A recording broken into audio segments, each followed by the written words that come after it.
Trastornos de la conducción y frecuencia cardíacas. El músculo cardíaco es único por su capacidad de generar y conducir con rapidez sus propios impulsos eléctricos o potenciales de acción. Estos potenciales de acción estimulan las fibras de todo el miocardio. La generación y conducción de impulsos producen corrientes eléctricas débiles que se extienden por todo el cuerpo. Son estos impulsos los que se registran en una ecocardiografía. Los trastornos en la generación y conducción del impulso cardíaco varían desde arritmias benignas hasta aquellos que causan una alteración grave en la función cardíaca, pudiendo llevar a la muerte súbita. Sistema de conducción cardíaco. Después de terminar esta sección del capítulo, el lector será capaz de cumplir con los siguientes objetivos. Describir el sistema de conducción cardíaca, incluidas las 5 fases del potencial de acción cardíaco. Delinear un trazo de electrocardiografía y señalar el origen de los elementos del mismo. En ciertas áreas del corazón, las células miocárdicas se modifican para convertirse en células especializadas del sistema de conducción. Estas células especializadas tienen la capacidad de iniciar y conducir impulsos. El sistema de conducción es el que mantiene la eficiencia de bombeo del corazón. Las células marcapasos especializadas generan impulsos a una frecuencia más rápida que las células de otros tipos de tejido cardíaco, y el tejido de conducción transmite estos impulsos a mayor velocidad que otros tipos de células cardíacas. Gracias a estas propiedades, un sistema de conducción normal controla la frecuencia del corazón. El sistema especializado estimulante y de conducción del corazón consiste en el nodo sinoauricular, en el que se genera un impulso rítmico. Las vías internodales entre las aurículas y los ventrículos. El nodo auriculoventricular y el haz de His, que conduce el impulso de las aurículas a los ventrículos. Y las fibras de Purkinje, que conducen los impulsos por todo el tejido de los ventrículos derecho a izquierdo, figura 33.1. El corazón tiene 2 sistemas de conducción. Uno que controla la actividad auricular y otro que controla la actividad ventricular.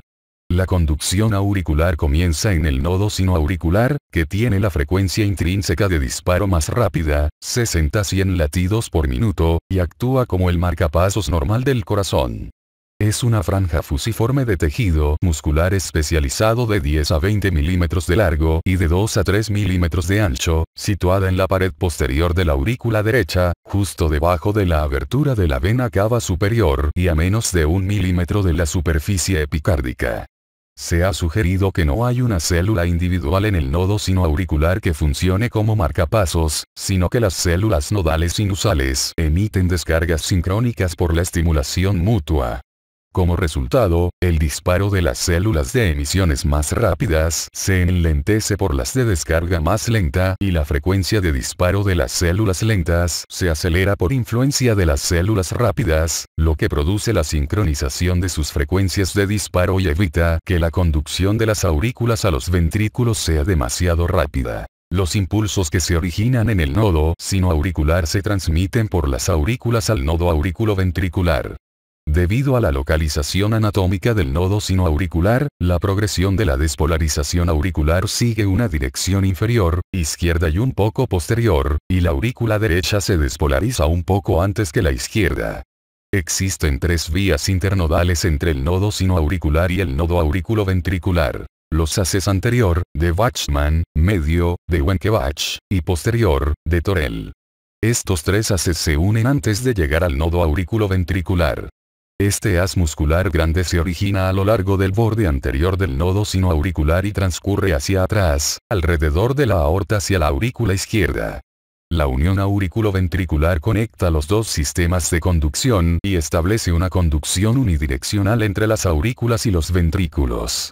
El nodo auriculoventricular es una estructura ovoide compacta que mide alrededor de 1 por 3 por 5 milímetros y se localiza en la pared posterior, un poco debajo del endocardio auricular derecho, anterior a la abertura del seno coronario y justo por encima de la inserción de la valva septal de la válvula tricúspide. Es importante señalar que, en todo el corazón sano, excepto el nodo auriculoventricular, el músculo auricular está separado del músculo ventricular para impedir el disparo de impulsos cardíacos inadecuados. El nodo auriculoventricular se divide en 3 regiones funcionales. La región auriculonodal o de transición, situada entre las aurículas y el resto del nodo. La región nodal o medial, es decir, el propio nodo.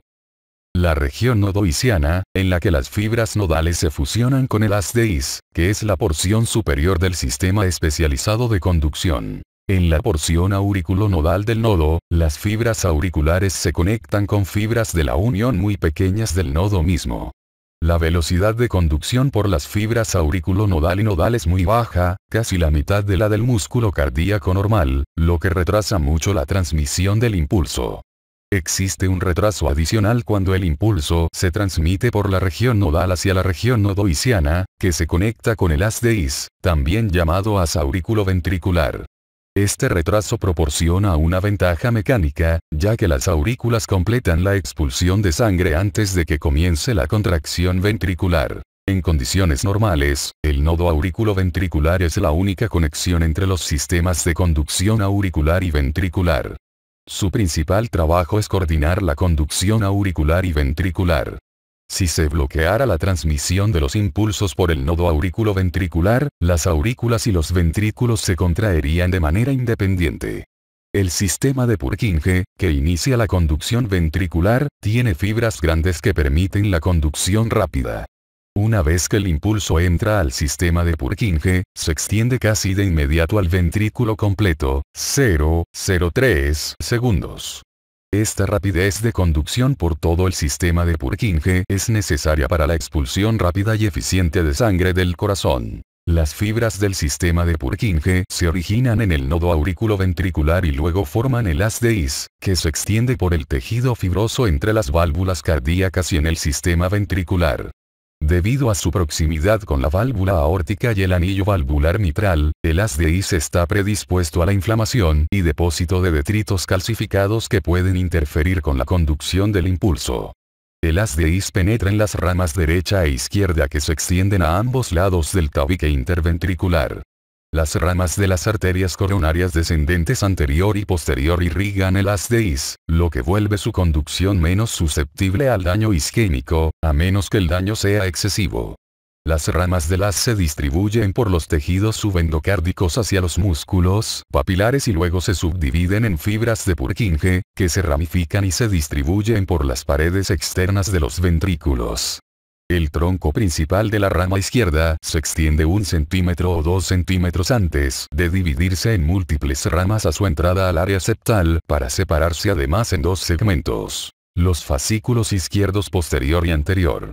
En el sistema de conducción sano, estas fibras de Purkinje transmiten el impulso casi al mismo tiempo al endocardio ventricular derecho e izquierdo. Cuando las fibras nodales auriculoventriculares no se estimulan, emiten descargas a una frecuencia intrínseca de 40 latidos por minuto a 60 latidos por minuto, y las fibras de Purkinje emiten de 15 a 40 descargas por minuto. Aunque el nodo auriculoventricular y el sistema de Purkinje tienen la capacidad de controlar la frecuencia del corazón, en condiciones normales no lo hacen porque la frecuencia de descarga del nodo sinoauricular es mucho más rápida. Cada vez que el nodo sinoauricular emite una descarga, el impulso se conduce al nodo auriculoventricular y las fibras de Purkinje, y hace que estos emitan una descarga. El nodo auriculoventricular puede asumir la función de marcapasos del corazón en caso de que el nodo sinoauricular no emita descargas, y el sistema de Purkinje puede asumir la función de marcapasos ventricular si el nodo auriculoventricular no conduce impulsos de las aurículas a los ventrículos. En estas circunstancias, la frecuencia cardíaca también refleja la frecuencia intrínseca de descarga de las estructuras prevalecientes. Puntos clave del sistema cardíaco de conducción.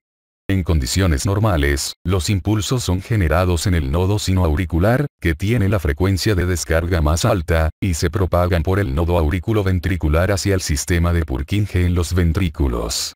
Los potenciales de acción cardíacos se dividen en 5 fases. Fase 0, el ascenso rápido del potencial de acción. Fase 1, la repolarización temprana. Fase 2, la meseta. Fase 3, el periodo de repolarización final. Y fase 4, el periodo de repolarización diastólica. Potenciales de acción. Un potencial de acción es un cambio secuencial en el potencial eléctrico que ocurre a través de una membrana celular cuando se produce la excitación que se conduce por las aurículas y los ventrículos.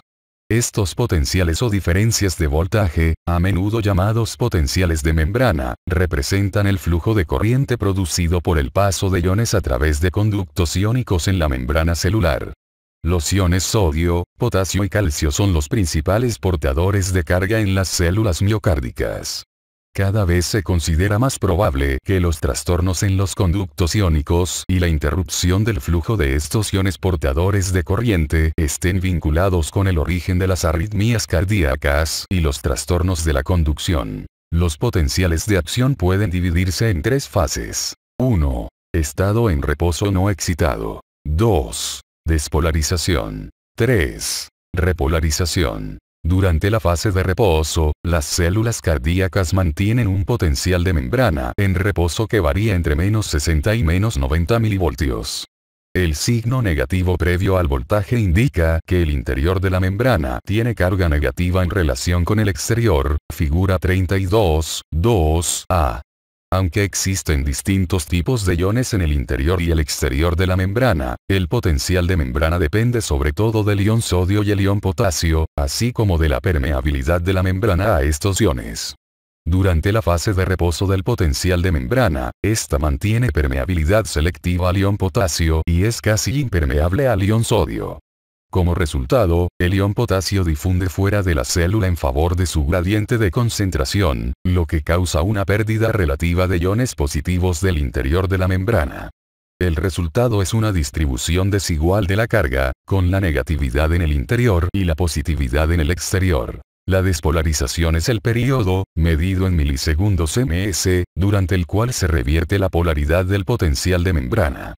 Ocurre cuando la membrana celular se vuelve selectivamente permeable de manera súbita a un ion portador de corriente, como el ion sodio, lo que permite su entrada a la célula y cambia el potencial de membrana, que se vuelve positivo en el interior y negativo en el exterior, figura 32.2b.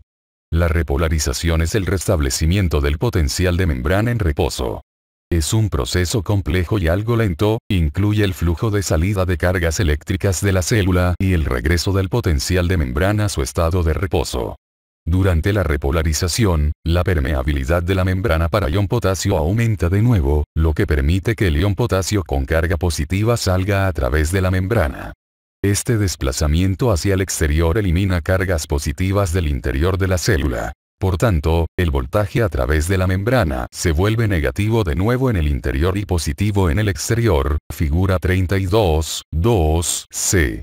La bomba de sodio-potasio dependiente de trifosfatasa de adenosina ayuda a la repolarización mediante el bombeo de las cargas positivas hacia afuera a través de la membrana celular y el regreso de ion potasio hacia el interior de la membrana. Fases del potencial de acción. Los potenciales de acción en el músculo cardíaco casi siempre se dividen en 5 fases. 1. Fase 0. Ascenso o despolarización rápida. 2. Fase 1. Periodo de repolarización rápida. 3. Fase 2. Meseta. 4. Fase 3. Periodo de repolarización final rápida. 5. Fase 4. Despolarización diastólica, figura 33.3b. El músculo cardíaco tiene 3 tipos de conductos iónicos de membrana que contribuyen a los cambios en el voltaje que ocurren durante las distintas fases del potencial de acción cardíaco. Son los conductos rápidos de ion sodio, conductos lentos de calcio, ion calcio, y conductos de ion potasio. Durante la fase 0, se estimula a los conductos de ion sodio de la membrana celular para abrirse, lo que permite la entrada rápida de ion sodio. Esto ocurre en el músculo auricular y ventricular, y en las fibras de Purkinje. El punto en que los conductos de ion sodio se abren se llama umbral de despolarización. Cuando la célula llega a este umbral, se produce la entrada rápida de ion sodio. El exterior de la célula queda con carga negativa en relación con el interior celular muy positivo. Esta entrada de ion sodio produce un cambio rápido en el potencial de membrana dirigido a la polaridad positiva, lo que genera la espiga eléctrica y ascenso excesivo durante la fase 0 del potencial de acción. El potencial de membrana cambia desde un valor cercano a menos 90 milivoltios hasta más 20 milivoltios. La despolarización rápida que comprende la fase 0 es la causa del complejo QRS en la electrocardiografía, figura 33, 3a. La despolarización de una célula cardíaca tiende a producir despolarización de las células adyacentes porque la espiga de voltaje de la célula que se despolariza abre los conductos de ion sodio en las células cercanas.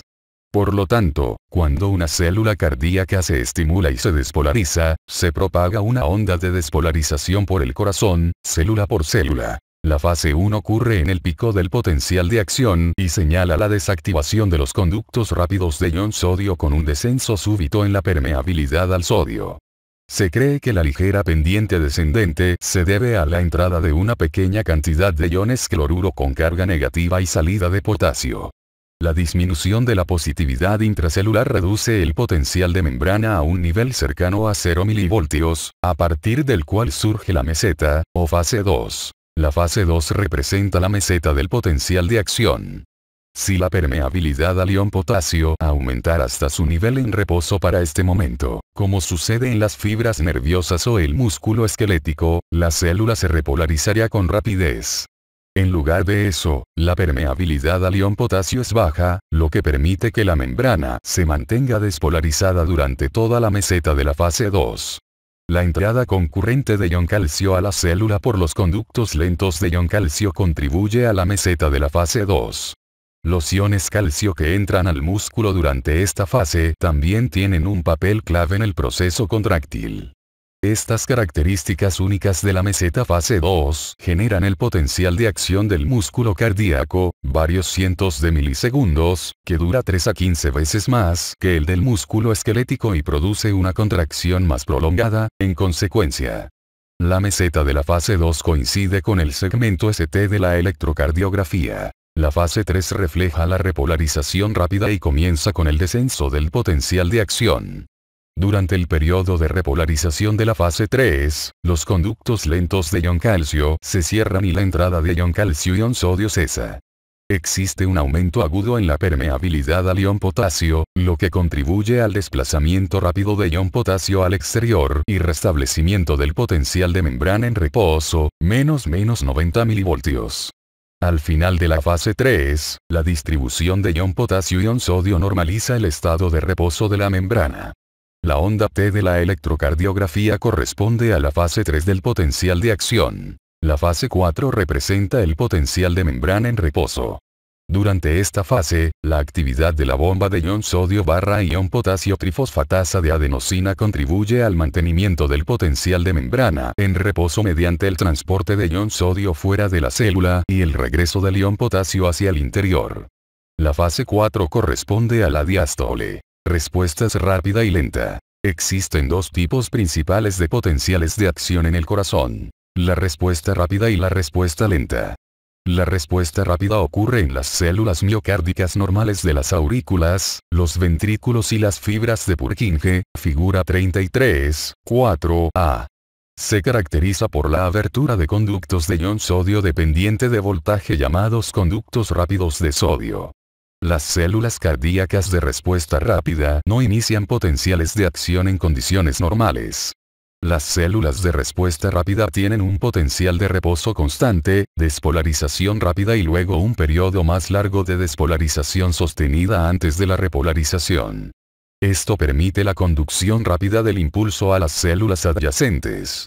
Las fibras miocárdicas con respuesta rápida son capaces de conducir actividad eléctrica a frecuencias relativamente rápidas, 0,5 metros por segundo a 5,0 metros por segundo, lo que representa un factor de alta seguridad para la conducción. La respuesta lenta ocurre en el nodo sinoauricular, que es el marcapasos natural del corazón, y las fibras de conducción del nodo auriculoventricular, figura 33, 4b.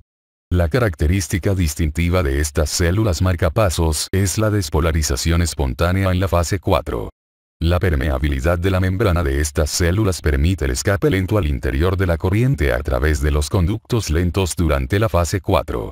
Esta fuga continúa hasta que se alcanza el umbral para la descarga, momento en el cual la célula se despolariza de manera espontánea. En condiciones normales, la respuesta lenta, a veces llamada corriente de calcio, no contribuye mucho a la despolarización de las aurículas y los ventrículos. Su papel principal en las células auriculares y ventriculares normales es permitir la entrada de calcio para el mecanismo de excitación-contracción que acopla la actividad eléctrica con la contracción muscular. La velocidad con la que las células marcapasos emiten descargas varía con el potencial de membrana en reposo y la pendiente de la despolarización de la fase 4, figura 33.3. Las catecolaminas, adrenalina y noradrenalina, elevan la frecuencia cardíaca porque aumentan la pendiente o la frecuencia de despolarización en la fase 4. La acetilcolina, un mediador parasimpático, reduce la frecuencia cardíaca porque disminuye la pendiente de la fase 4. La respuesta rápida del músculo auricular y ventricular puede convertirse en una respuesta de marcapasos lenta en ciertas condiciones. Por ejemplo, esta conversión puede ocurrir de manera espontánea en sujetos con enfermedad coronaria grave, en áreas del corazón en las que el suministro sanguíneo está muy reducido.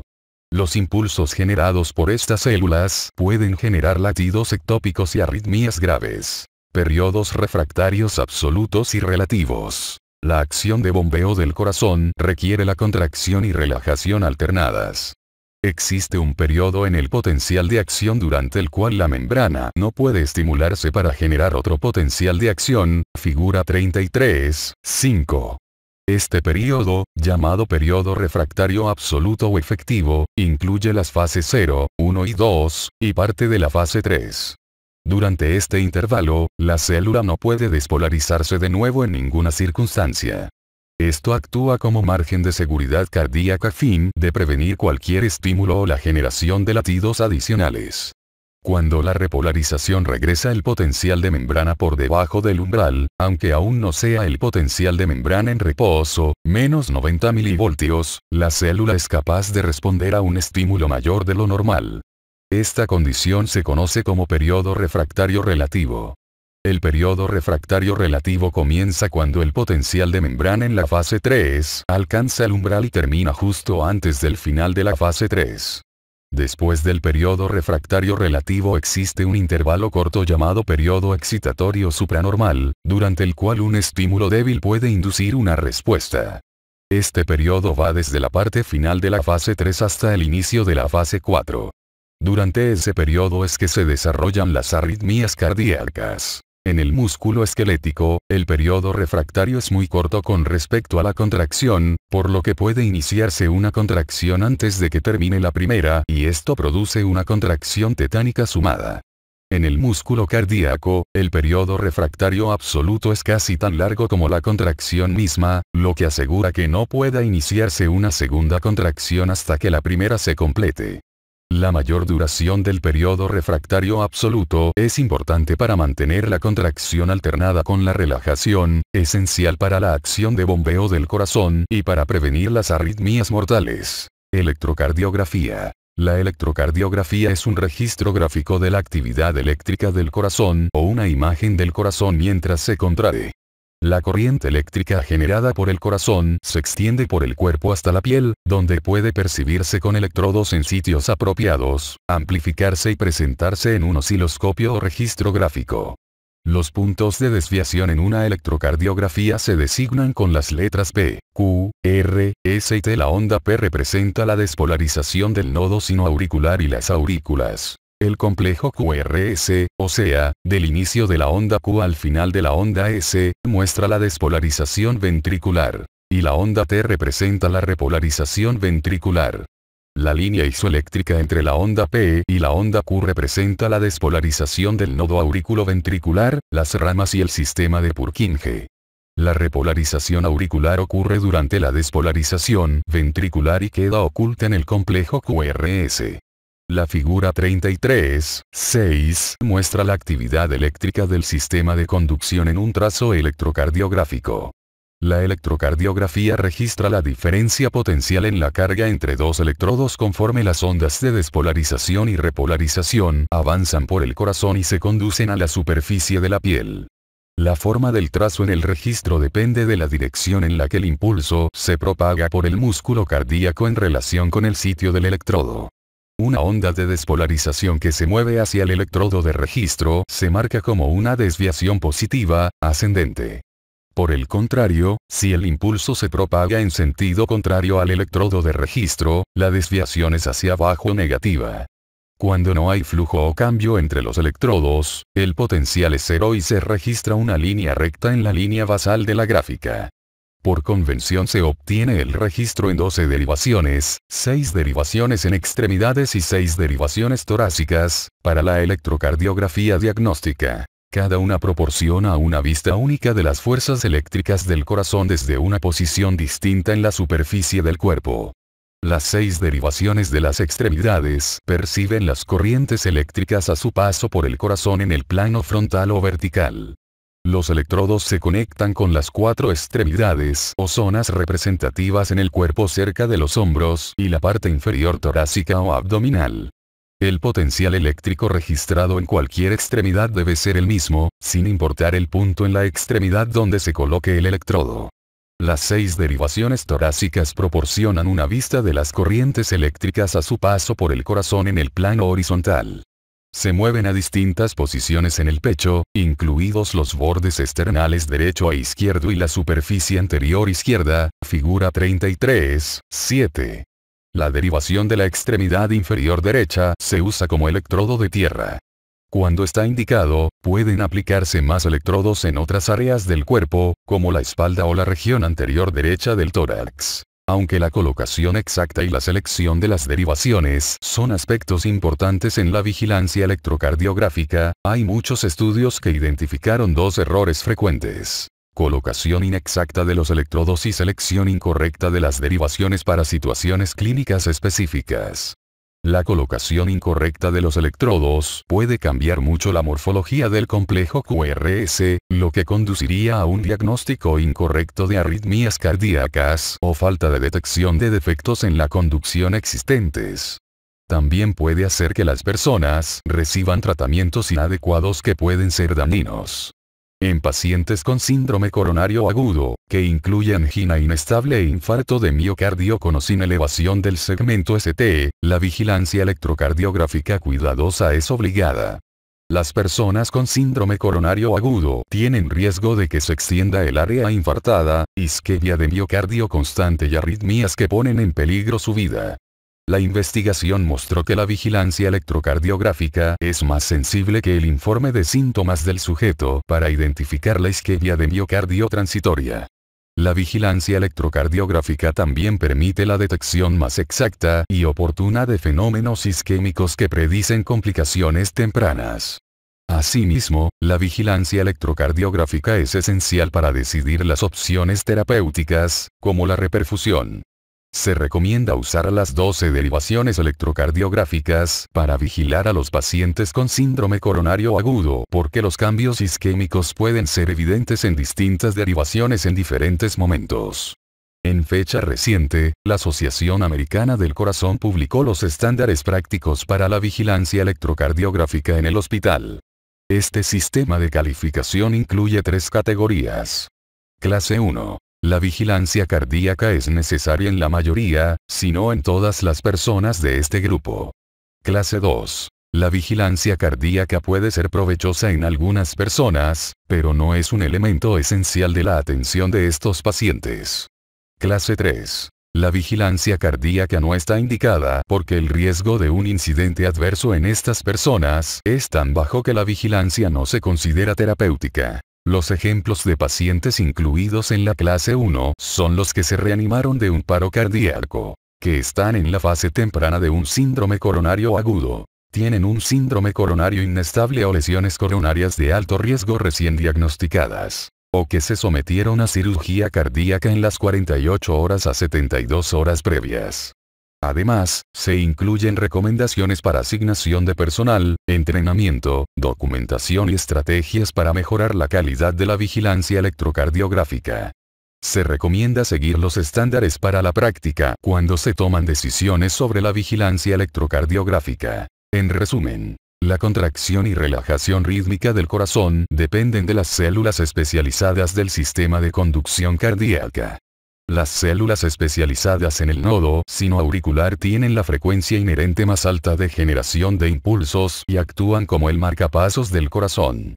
Los impulsos del nodo sinoauricular se desplazan por las aurículas hasta el nodo auriculoventricular y luego al haz de His y al sistema de Purkinje ventricular. El nodo auriculoventricular es la única conexión entre los sistemas de conducción auricular y ventricular. Las aurículas y los ventrículos funcionan de manera independiente cuando se bloquea la conducción auriculoventricular. Los potenciales de acción representan los cambios secuenciales en los potenciales eléctricos derivados del desplazamiento de iones con carga a través de conductos iónicos en la membrana celular. Los potenciales de acción del músculo cardíaco se dividen en 5 fases. La fase 0 representa la despolarización y se caracteriza por el ascenso rápido del potencial de acción. La fase 1 es un periodo breve de repolarización. La fase 2 consiste en una meseta que prolonga el potencial de acción. La fase 3 señala la repolarización. Y la fase 4 se refiere al potencial de membrana en reposo. Después de un potencial de acción, existe un periodo refractario durante el cual la membrana es resistente a un segundo estímulo. Durante el periodo refractario absoluto, la membrana es insensible a la estimulación. A este le sigue el periodo refractario relativo, durante el cual se requiere un estímulo más intenso para iniciar un potencial de acción. Luego del periodo refractario relativo, existe un periodo excitatorio supranormal, durante el cual un estímulo débil puede inducir una respuesta. El electrocardiograma es una forma de vigilar la actividad eléctrica del corazón. Por convención, se usan 12 derivaciones, 6 derivaciones en extremidades y 6 derivaciones torácicas, para obtener un electrocardiograma diagnóstico. Cada una proporciona una vista única de la corriente eléctrica del corazón desde un sitio distinto en la superficie del cuerpo. Este procedimiento permite la detección de arritmias y la identificación temprana de los cambios derivados de la isquemia o infarto en personas con síndrome coronario agudo. Trastornos de la frecuencia y la conducción cardíacas. Después de terminar esta sección del capítulo, el lector será capaz de cumplir con los siguientes objetivos. Caracterizar los efectos de las arritmias cardíacas en la frecuencia cardíaca, incluidos el flúter auricular y la fibrilación auricular. Describir las características de los bloqueos cardíacos de primero, segundo y tercer grado, la taquicardia ventricular y la fibrilación ventricular. Existen 2 tipos de trastornos del sistema de conducción cardíaca. Trastornos de la frecuencia y trastornos en la conducción del impulso. Hay muchas causas de arritmias cardíacas y trastornos de la conducción, que incluyen defectos congénitos o cambios degenerativos en el sistema de conducción. Isquemia e infarto de miocardio. Desequilibrios hidroelectrolíticos. Y efectos de fármacos. Las arritmias no siempre son patológicas, pueden ocurrir en corazones sanos o enfermos. El efecto nocivo de los trastornos de la frecuencia cardíaca deriva de la interferencia con la capacidad de bombeo del corazón. La frecuencia cardíaca demasiado rápida, taquiarritmia, reduce el tiempo de llenado diastólico, lo que a su vez disminuye el volumen por latido y la perfusión coronaria, además de incrementar la necesidad miocárdica de oxígeno. La frecuencia cardíaca demasiado lenta, bradiarritmia, afecta el flujo sanguíneo a los órganos vitales, como el cerebro. Puntos clave: base fisiológica de la generación de la arritmia. Las arritmias son trastornos de la frecuencia cardíaca derivados de alteraciones en el automatismo, excitabilidad, conductividad o carácter refractario de las células especializadas del sistema de conducción del corazón. Mecanismos de arritmias y trastornos de la conducción. Las células especializadas en el sistema de conducción tienen 4 propiedades inherentes que contribuyen al origen de todas las frecuencias cardíacas normales y anómalas. Automatismo, excitabilidad, conductividad y carácter refractario.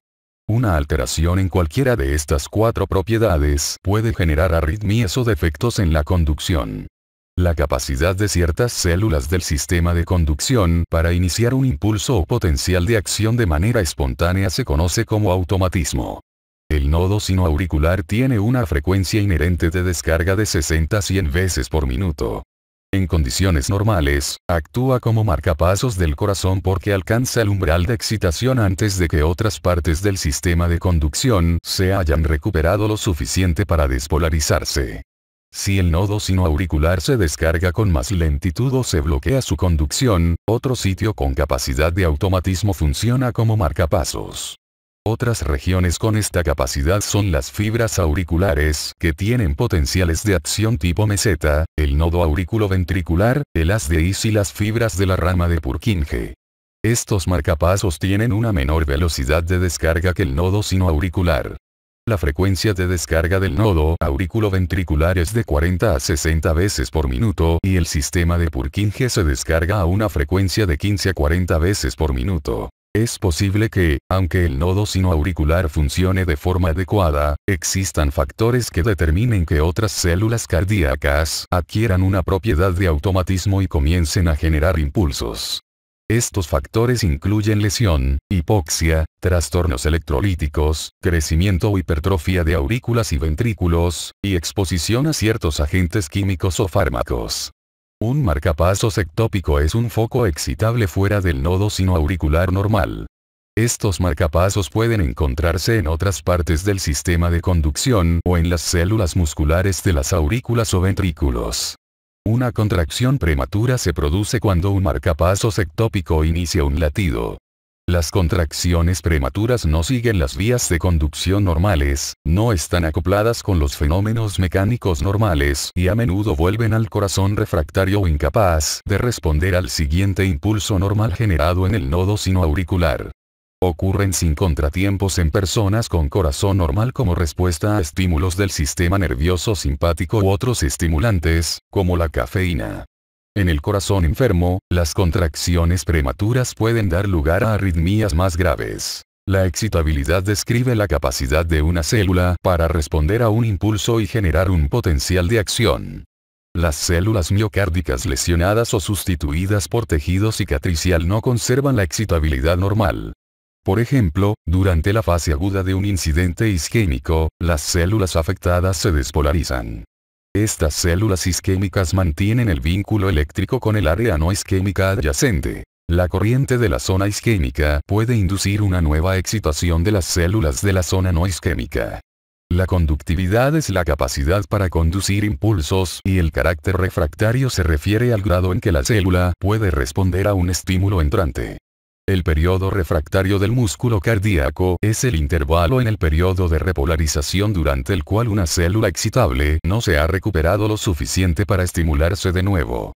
Los trastornos en la conductividad o en el carácter refractario predisponen a las arritmias. Este fenómeno, conocido como reentrada, es la causa de muchas taquiarritmias. En condiciones normales, un impulso eléctrico se conduce por el corazón de forma secuencial y ordenada. A continuación, el impulso eléctrico se desvanece y no reingresa al tejido adyacente porque éste ya se despolarizó y es refractario a la estimulación inmediata. Sin embargo, las fibras que no se activaron durante la ola inicial de despolarización pueden recuperar la excitabilidad antes de que los impulsos iniciales se desvanezcan y pueden servir como vínculo para estimular de nuevo las áreas del corazón recién descargadas y que ya se recuperaron de la despolarización inicial. Esta actividad altera la secuencia normal de conducción. Para que exista la reentrada debe haber áreas con conducción lenta y un bloqueo de conducción unidireccional, figura 33.8. Para que las zonas ya despolarizadas se repolaricen de manera adecuada y puedan conducir un impulso de nuevo, es necesaria la conducción lenta. Se requiere un bloqueo unidireccional para que exista una vía de un solo sentido a fin de que reingrese el impulso original, bloqueando la entrada de otros impulsos en sentido contrario que extinguirían el circuito de reentrada. La reentrada necesita un estímulo desencadenante, como una extrasístole, para iniciar el circuito. Si ya ha pasado tiempo suficiente para que termine el periodo refractario en el área de reentrada, puede iniciarse un movimiento cíclico que se perpetúa a sí mismo y se produce una arritmia.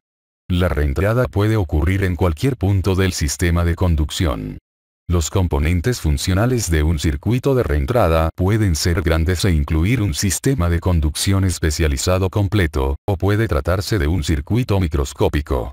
Puede incluir tejido miocárdico, células del nodo auriculoventricular, tejido de la unión o los ventrículos. Los factores que contribuyen al desarrollo de un circuito de reentrada incluyen isquemia, infarto y aumento en la concentración de potasio. El tejido cicatricial interrumpe las vías normales de baja resistencia entre las células miocárdicas viables, lo que ralentiza la conducción, induce la activación miocárdica asincrónica y predispone al bloqueo de conducción unidireccional. Existen varias formas de reentrada. La primera es la reentrada anatómica. Incluye un obstáculo anatómico alrededor del cual debe pasar la corriente circulante y genera una onda de estimulación que transcurre por una vía establecida. Las arritmias que surgen como resultado de una reentrada anatómica son taquiarritmias supraventriculares paroxísticas, como se ve en el síndrome de Wolff-Parkinson-White, fibrilación auricular, flúter auricular, reentrada nodal auriculoventricular y algunas taquicardias ventriculares. La reentrada funcional no depende de una estructura anatómica para establecer el ciclo, sino de las diferencias locales en la velocidad de conducción y el carácter refractario entre las fibras vecinas que permiten la circulación repetida de un impulso alrededor de una zona. Se inicia por una onda de corriente que no se propaga de manera normal después de encontrar el tejido refractario. El extremo roto de la onda se desvía en espiral, forma un vórtice y gira de manera permanente. Este fenómeno suprime la actividad de marcapasos normal y puede causar fibrilación auricular. Es probable que las arritmias con reentrada funcional sean polimórficas debido a los circuitos cambiantes. En ocasiones, la reflexión se considera otra forma de reentrada, que puede ocurrir en vías paralelas de tejido miocárdico o la red de Purkinje. En caso de reflexión, el impulso cardíaco llega a una zona con conducción disminuida, activa al tejido circundante y luego regresa en sentido retrógrado a través de una región muy deprimida. La reflexión difiere de la reentrada real en que el impulso se desplaza por la misma vía en ambos sentidos y no requiere un circuito. Tipos de arritmias y trastornos de la conducción. Arritmias del nodo sinusal. En el corazón sano, activado por descargas del nodo sinusal, la frecuencia varía entre 60 latidos por minuto y 100 latidos por minuto. En el electrocardiograma puede observarse una onda P previa a cada complejo QRS. La frecuencia sinusal normal se considera la frecuencia normal de un corazón sano.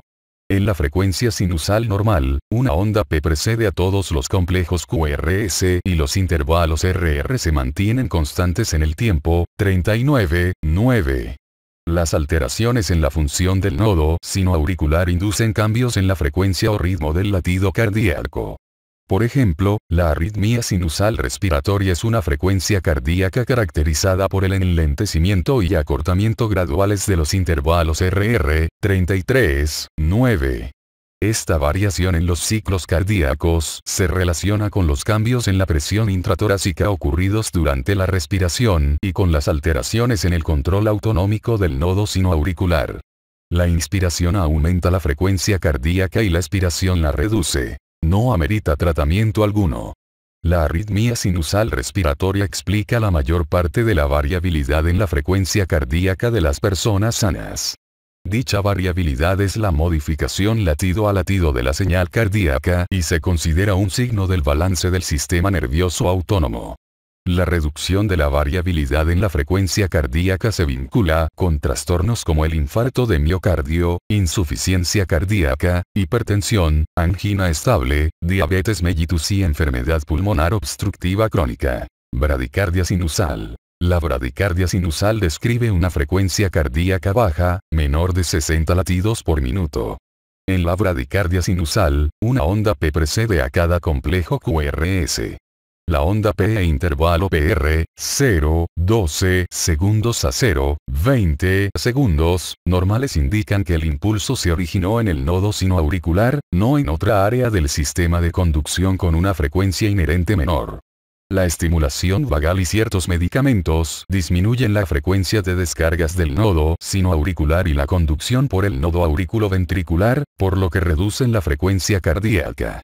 Esta frecuencia puede ser normal en atletas entrenados, que mantienen un volumen por latido más grande, y durante el sueño. Por lo general, la bradicardia sinusal es benigna, a menos que se acompañe de descompensación metabólica. También puede ser una indicación de mal pronóstico cuando se presenta en el infarto de miocardio agudo y después de la reanimación de un paro cardíaco. Pausa o paro sinusal. El paro sinusal se refiere a la falta de descargas del nodo sinoauricular y causa irregularidad del pulso. Se desarrolla una frecuencia de escape cuando otro marcapasos toma el control. El paro sinusal puede causar periodos prolongados de asistolia y a menudo predispone a otras arritmias. Las causas de paro sinusal incluyen enfermedad del nodo sinoauricular, toxicidad por digital, accidente cerebrovascular, infarto de miocardio, miocarditis aguda, tono vagal excesivo, apnea durante el sueño, quinidina, lidocaína, hiperpotasemia e hipopotasemia. Bloqueo de salida sinusal. El bloqueo de salida sinusal ocurre cuando el nodo sinusal no despolariza las aurículas. Hay tres tipos de bloqueos de salida sinusal. Bloqueo de salida tipo 1, tipo 2 y completo. En el bloqueo de salida tipo 1, el intervalo PP se acorta antes de la pausa. El bloqueo de salida tipo 2 se parece al paro sinusal, excepto por el intervalo PP. Los intervalos durante el bloqueo de salida sinusal son múltiplos exactos del ciclo sinusal. El bloqueo de salida sinusal completo es la ausencia de ondas P y es difícil de diagnosticar porque es semejante al paro sinusal. Por lo general, el bloqueo de salida sinusal es corto. Solo se requiere tratamiento si es prolongado y causa síntomas. Taquicardia sinusal. La taquicardia sinusal se refiere a la frecuencia cardíaca elevada, mayor de 100 latidos por minuto, originada en el nodo sinoauricular. El complejo QRS debe ir acompañado de una onda P e intervalo PR normales. El mecanismo de la taquicardia sinusal es el incremento del automatismo derivado de la estimulación simpática o la eliminación del tono vagal. La taquicardia sinusal es una respuesta normal durante la fiebre, pérdida sanguínea, ansiedad, dolor y ejercicio, así como en situaciones que inducen la estimulación simpática. Puede relacionarse con insuficiencia cardíaca congestiva, infarto de miocardio e hipertiroidismo. También puede deberse al consumo de fármacos como atropina, isoproterenol, epinefrina y quinidina. Síndrome de seno enfermo. El síndrome de seno enfermo es un término que describe varias formas de generación del impulso cardíaco y alteraciones en la conducción intraauricular y auriculoventricular. Las causas más frecuentes del síndrome son la destrucción total o casi total del nodo sinoauricular, zonas de discontinuidad nodal auricular, cambios inflamatorios o degenerativos de los nervios y ganglios que rodean al nodo, y cambios patológicos en la pared auricular. Además, la oclusión de la arteria del nodo sinusal puede ser un factor contribuyente significativo. El síndrome de seno enfermo casi siempre es idiopático, aunque puede encontrarse en pacientes con enfermedad arterial coronaria, procesos infecciosos con fibrosis, consumo de ciertos fármacos y enfermedades vasculares de colágeno. En los niños, el síndrome casi siempre se relaciona con anomalías cardíacas congénitas, en particular después de la cirugía cardíaca correctiva. Las arritmias vinculadas con el síndrome de seno enfermo incluyen bradicardia sinusal persistente espontánea que no va acorde con las circunstancias fisiológicas, paro sinusal prolongado o bloqueo de salida sinusal, combinaciones de trastornos en la conducción del nodo sinoauricular o el auriculoventricular, o paroxismos alternados de taquiarritmias auriculares regulares o irregulares y con periodos de frecuencias auriculares o ventriculares bajas, síndrome bradicardia taquicardia. Lo más frecuente es que el término síndrome del seno enfermo se use para referirse al síndrome de bradicardia taquicardia. La bradicardia se debe a la enfermedad del nodo sinusal, u otras vías de conducción intraauriculares, y la taquicardia se produce por arritmias auriculares paroxísticas o de la unión. Las personas con este síndrome a menudo permanecen asintomáticas. Las manifestaciones más frecuentes del síndrome de seno enfermo son sensación de desmayo, mareo y síncope, y estos síntomas se deben a las bradiarritmias. Cuando los pacientes con síndrome de seno enfermo experimentan palpitaciones, casi siempre son resultado de las taquiarritmias y sugieren la presencia de síndrome de bradicardia taquicardia. El tratamiento depende del trastorno de la frecuencia y a menudo incluye la implantación de un marcapasos permanente. En el síndrome bradicardia-taquicardia, a menudo es necesario el control de la frecuencia por bradicardia, combinado con tratamiento farmacológico para corregir la taquicardia. Los medicamentos que influyen en la descarga del nodo sinoauricular deben consumirse con cautela si no se implanta un marcapasos. Puntos clave: arritmias supraventriculares y ventriculares.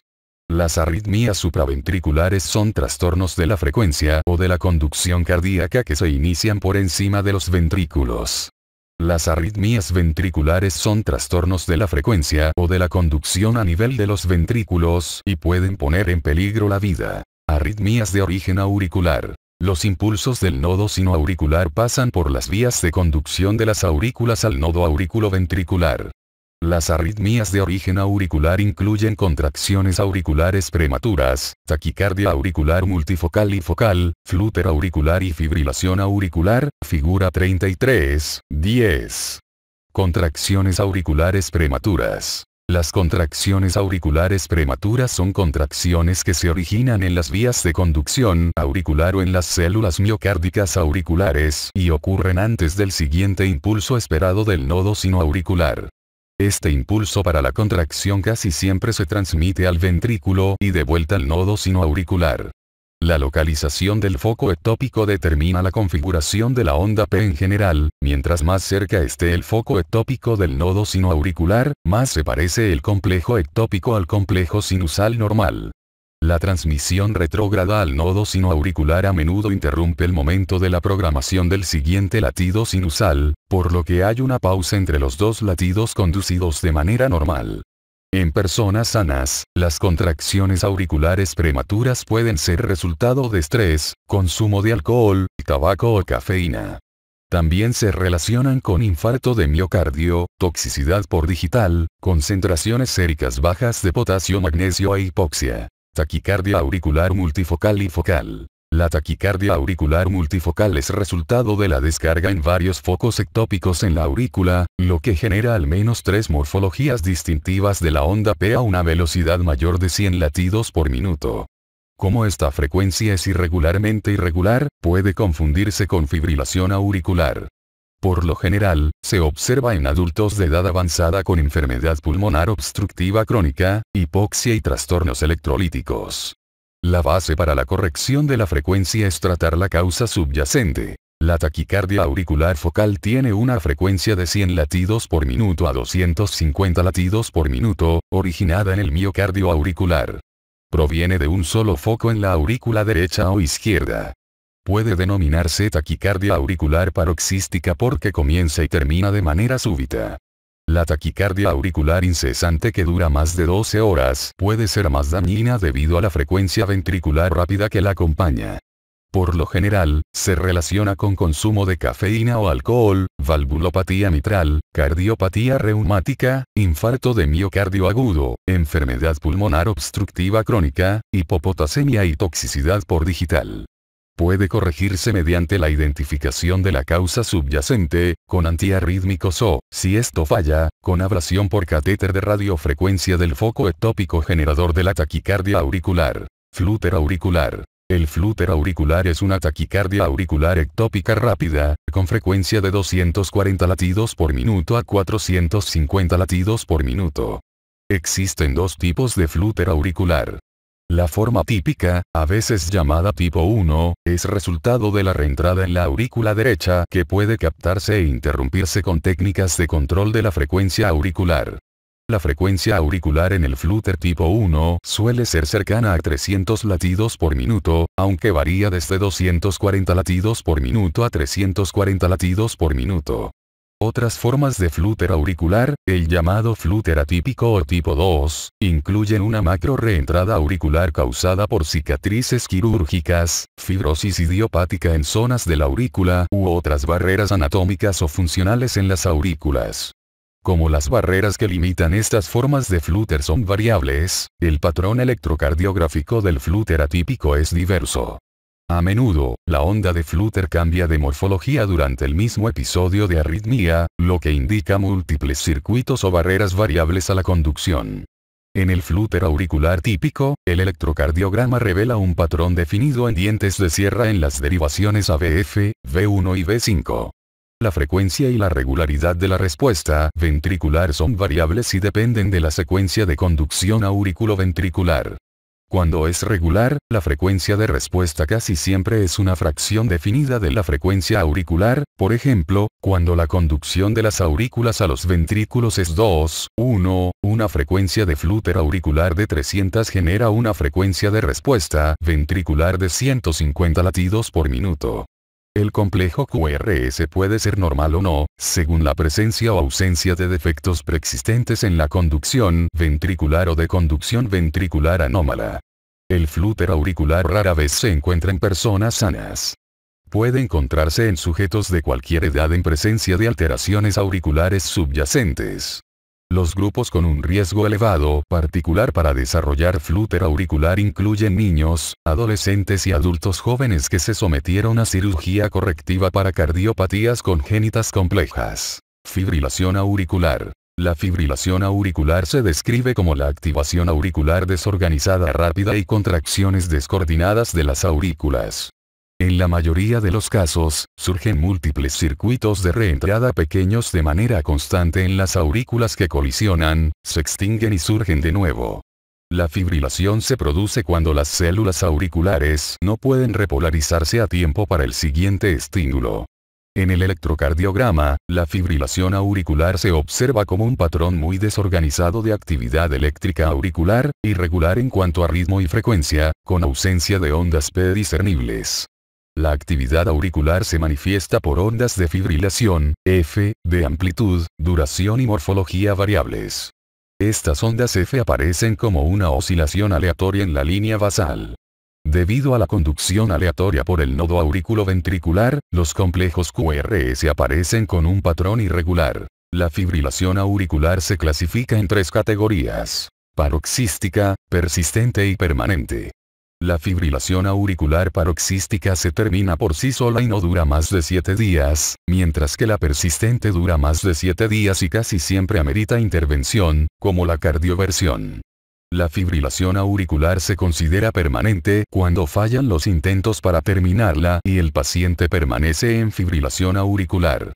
Durante la fibrilación auricular, la frecuencia auricular casi siempre varía entre 400 latidos por minuto y 600 latidos por minuto, con muchos impulsos bloqueados en el nodo auriculoventricular.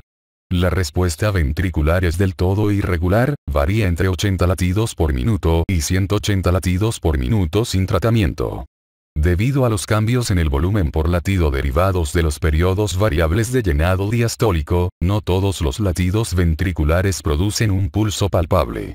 La diferencia entre la frecuencia apical y los pulsos periféricos palpables se llama deficiencia del pulso. La deficiencia del pulso aumenta cuando la frecuencia ventricular es alta.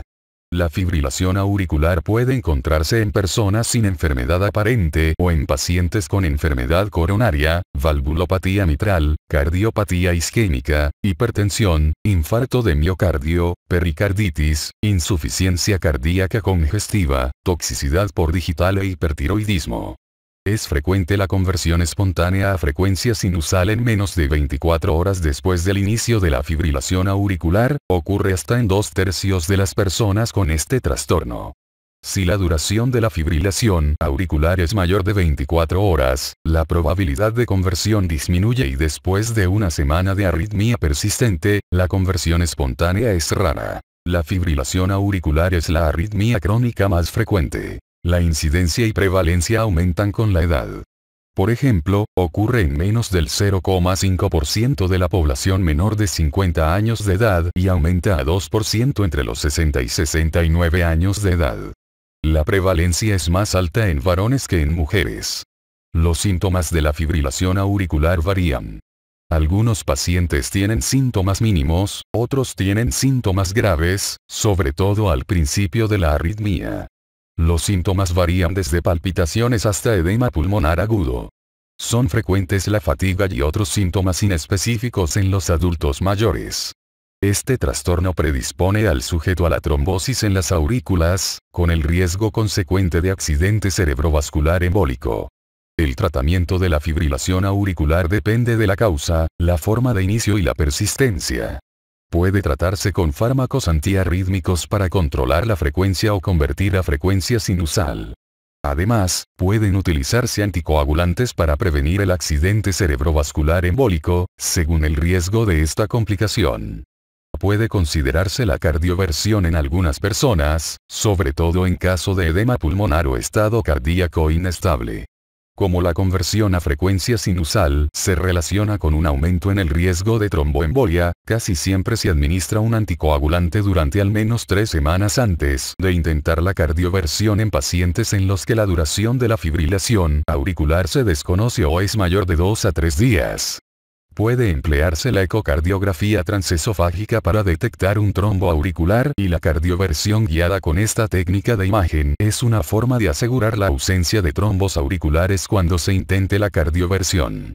Por lo general, el anticoagulante se continúa después de la cardioversión. Taquicardia supraventricular paroxística. La taquicardia supraventricular paroxística se refiere a las taquiarritmias que se originan antes de la bifurcación de las DIs. El inicio y la terminación son súbitos. La frecuencia cardíaca puede ser de 140 latidos por minuto a 240 latidos por minuto y, en ocasiones, mantiene la regularidad a pesar del ejercicio o el cambio de posición. La mayoría de los pacientes permanece asintomático, salvo por la conciencia del latido cardíaco rápido, pero algunos experimentan disnea, sobre todo si los episodios son prolongados. El mecanismo más frecuente de la taquicardia supraventricular paroxística es la reentrada. Es probable que se deba a la reentrada nodal auriculoventricular, síndrome de Wolff-Parkinson-White, causado por una vía de conducción accesoria entre las aurículas y los ventrículos, o la reentrada intraauricular o en el nodo sinusal. Arritmias de la unión. El nodo auriculoventricular puede actuar como marcapasos en caso de que el nodo sinoauricular no inicie un impulso. Las frecuencias de la unión pueden ser transitorias o permanentes, y casi siempre generan una frecuencia de 40 latidos por minuto a 60 latidos por minuto. Las fibras de la unión en el nodo auriculoventricular o las DIs también pueden actuar como marcapasos ectópicos, produciendo complejos de la unión prematuros. Otra frecuencia que se origina en los tejidos de la unión es la taquicardia de la unión no paroxística. Esta frecuencia casi siempre es de inicio y terminación graduales, aunque puede aparecer en forma abrupta si el marcapasos dominante es lo bastante lento. La frecuencia relacionada con la taquicardia de la unión varía entre 70 latidos por minuto y 130 latidos por minuto, aunque puede ser mayor. Las ondas P pueden preceder, quedar ocultas en el complejo o seguir al complejo QRS, según el sitio donde se originen los impulsos. La relevancia clínica de la taquicardia de la unión no paroxística es la misma que para las taquicardias auriculares. La ablación con catéter se ha usado con éxito en el tratamiento de algunos pacientes con taquicardia de la unión recurrente o intratable por otros medios. La taquicardia de la unión no paroxística es más frecuente en personas con cardiopatía subyacente, como infarto de miocardio de la pared inferior o miocarditis, o después de una cirugía cardíaca abierta. También puede encontrarse en caso de toxicidad por digital. Trastornos de la conducción y frecuencia ventricular. Las fibras de la unión en el nodo auriculoventricular se acoplan a las DIs, que se divide para formar las ramas derecha e izquierda de las. Las ramas de las se dividen más y forman las fibras de Purkinje, que se distribuyen por las paredes de los ventrículos, figura 33, 1. Cuando el impulso cardíaco sale de las fibras de la unión, se propaga por el haz auriculoventricular. A continuación, el impulso desciende por las ramas derecha e izquierda del haz que se disponen debajo del endocardio a ambos lados del tabique. Luego se extienden por las paredes de los ventrículos. La interrupción en la conducción del impulso por las ramas del haz se denomina bloqueo de rama. Por lo general, estos bloqueos no alteran la frecuencia ni los latidos cardíacos, sino que el bloqueo de rama interrumpe el avance normal de la despolarización, por lo que un ventrículo se despolariza después del otro porque los impulsos transcurren por el tejido muscular en lugar del tejido de conducción especializado. Esta conducción prolongada hace que el complejo QRS sea más ancho de lo normal, 0,08 segundos a 0,12 segundos. La rama izquierda del haz se bifurca en los fascículos izquierdos anterior y posterior. La interrupción de uno de estos fascículos se conoce como hemibloqueo. Síndrome de QT largo y taquicardia helicoidal. El síndrome de QT largo se caracteriza por la prolongación del intervalo QT, lo que puede generar un tipo característico de taquicardia ventricular polimórfica llamada taquicardia helicoidal y muerte súbita cardíaca. La taquicardia helicoidal, porque gira o rota alrededor de un punto, es un tipo específico de taquicardia ventricular, figura 33.11. El término se refiere a la polaridad del complejo QRS, que cambia de positiva a negativa y viceversa. La anomalía del complejo QRS se caracteriza por complejos QRS grandes, anómalos, polimórficos que varían en amplitud y dirección, a menudo de un latido al siguiente, además de la rotación de los complejos alrededor de la línea isoeléctrica. La frecuencia en esta taquicardia es de 100 latidos por minuto a 180 latidos por minuto, aunque puede llegar hasta 200 latidos por minuto a 300 latidos por minuto. La frecuencia es muy inestable y puede conducir a la fibrilación ventricular o revertirse a frecuencia sinusal. Varios fármacos y condiciones que reducen la magnitud de las corrientes salientes de potasio repolarizadoras e intensifican la magnitud del flujo entrante despolarizante de sodio y calcio pueden causar síndrome de QT largo. Por tanto, se retrasa la repolarización de los ventrículos con desarrollo de pospotenciales de despolarización temprana que inician la arritmia. Por lo general, el intervalo QT se mide en una derivación en la que la onda T sea prominente, como B2 o B3. Como el intervalo QT se acorta con la taquicardia y se prolonga con la bradicardia, casi siempre se corrige respecto a la frecuencia cardíaca y se indica como QT corregido.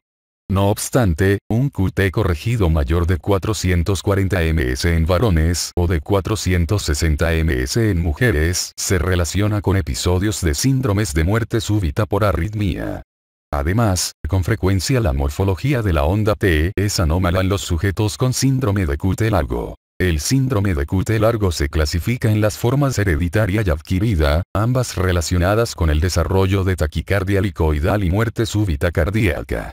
Las formas hereditarias de síndrome de QT largo se deben a trastornos en las proteínas de conductos iónicos de la membrana. Existen defectos en el conducto del potasio o en el conducto del sodio.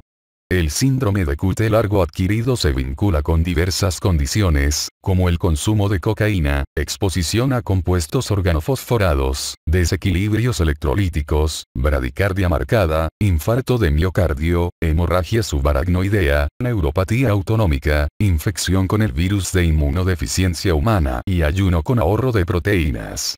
Los medicamentos relacionados con el síndrome de QT largo incluyen digital, antiarrítmicos, por ejemplo, amiodarona, procainamida y quinidina, verapamilo, bloqueador del conducto de calcio, haloperidol, antipsicótico, y eritromicina, antibiótico. Las formas adquiridas del síndrome de QT largo a menudo se clasifican como dependientes de pausa porque la taquicardia helicoidal derivada de ellas casi siempre ocurre con frecuencias cardíacas bajas o como respuesta a secuencias de intervalo RR corto-largo-corto.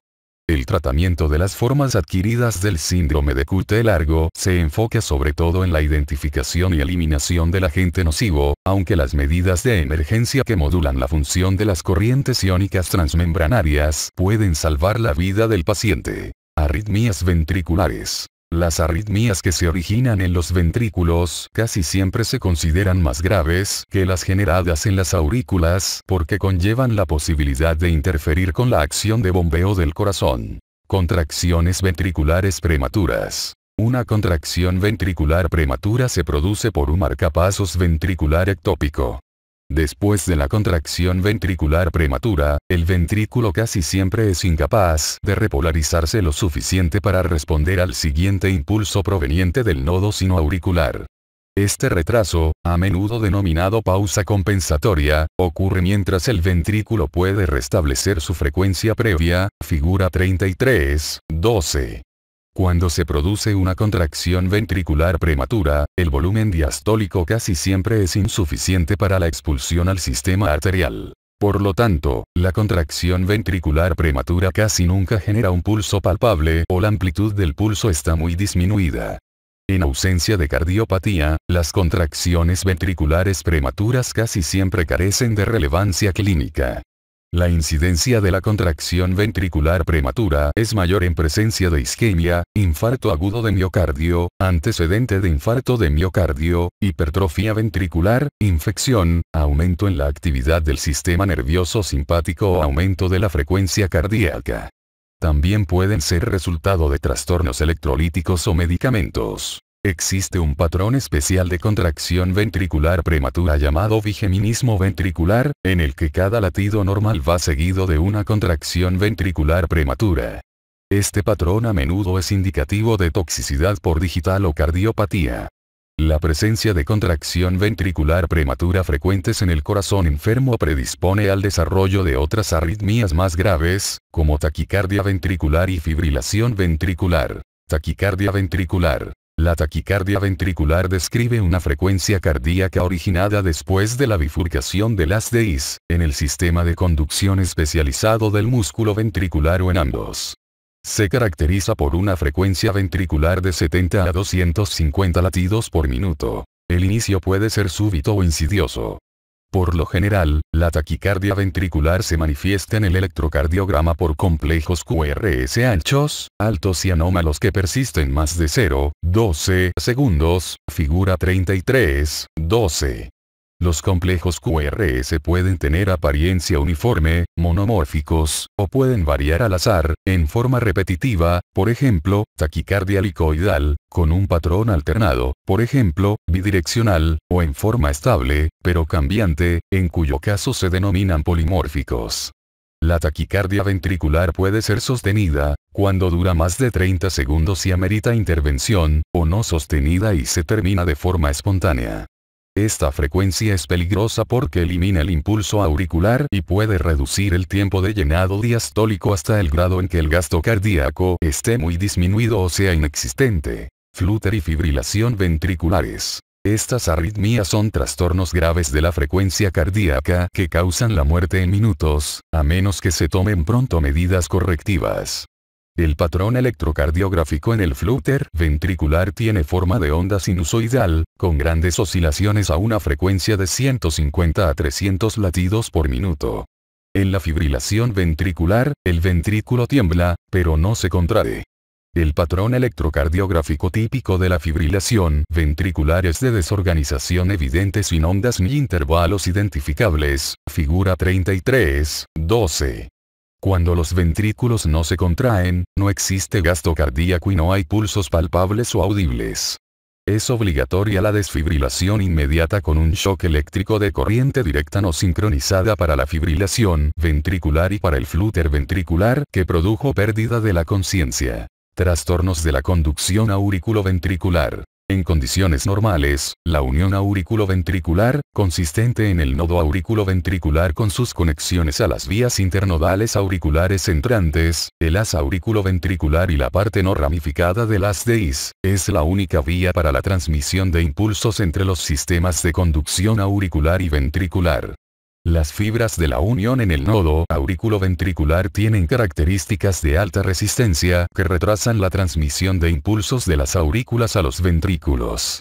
Este retraso proporciona el tiempo óptimo para la contribución auricular al llenado ventricular y protege a los ventrículos de las frecuencias demasiado rápidas originadas en las aurículas.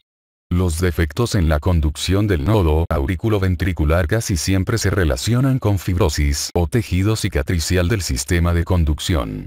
Los defectos de conducción también pueden ser consecuencia de medicamentos, como la digoxina, bloqueadores beta-adrenérgicos, bloqueadores del conducto de calcio y antiarrítmicos clase 1A. Otros factores contribuyentes incluyen desequilibrios electrolíticos, infarto de miocardio agudo, fibrosis idiopática del sistema de conducción, enfermedad inflamatoria o cirugía cardíaca. Algunas causas menos frecuentes son trastornos infecciosos, autoinmunitarios, oncológicos y iatrógenos. Bloqueo cardíaco. El bloqueo cardíaco es la alteración en la conducción del impulso. Puede ser normal, fisiológico, por ejemplo, tono vagal, o patológico. Es posible que se deba a un bloqueo en la conducción en la aurícula, en las fibras nodales auriculoventricular o en el haz auriculoventricular, haz de His, que se continúa con el sistema de conducción de Purkinje que se distribuye en los ventrículos. El intervalo PR del electrocardiograma corresponde al tiempo que tarda el impulso cardíaco en pasar del nodo sinoauricular a las vías ventriculares. En condiciones normales, el intervalo PR varía de 0,12 a 0,20 segundos. Bloqueo auriculoventricular de primer grado. El bloqueo auriculoventricular de primer grado se caracteriza por un intervalo PR prolongado, mayor de 0,20 segundos. Figura 33, 13. El intervalo PR prolongado indica retraso en la conducción auriculoventricular, pero todos los impulsos auriculares se transmiten a los ventrículos. Esta condición casi siempre produce una frecuencia auricular y ventricular regular. La prolongación del intervalo PR con relevancia clínica puede producirse por retrasos en la conducción en el nodo auriculoventricular mismo, en el sistema His-Purkinje o en ambos. Cuando el complejo QRS tiene forma y duración normales, el retraso auriculoventricular casi siempre se encuentra en el nodo auriculoventricular, rara vez en el haz de His. En contraste, cuando el complejo QRS se ensancha, con patrón de bloqueo de rama, es probable que el retraso en la conducción se encuentre en el nodo auriculoventricular o en el sistema His-Purkinje. El bloqueo de primer grado puede ser consecuencia de enfermedad en el nodo auriculoventricular, como en la isquemia o infarto, o de infecciones como la fiebre reumática o la miocarditis. El bloqueo cardíaco de primer grado aislado casi nunca causa síntomas. No está indicado el control temporal o permanente de la frecuencia cardíaca, pero debe mantenerse bajo vigilancia. Bloqueo auriculoventricular de segundo grado. El bloqueo auriculoventricular de segundo grado se caracteriza por insuficiencia intermitente en la conducción de uno o más impulsos de las aurículas a los ventrículos. La onda P no conducida puede aparecer de manera intermitente o frecuente.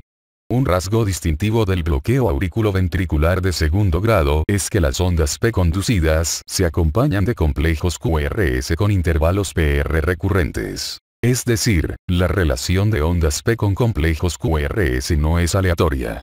El bloqueo auriculoventricular de segundo grado se divide en dos tipos. Tipo 1, MOVITS tipo 1 o fenómeno de Wenckebach, y tipo 2, MOVITS tipo 2. Un bloqueo auriculoventricular MOVITS tipo 1 se caracteriza por la prolongación progresiva del intervalo PR hasta que se bloquea un impulso y la secuencia inicia de nuevo.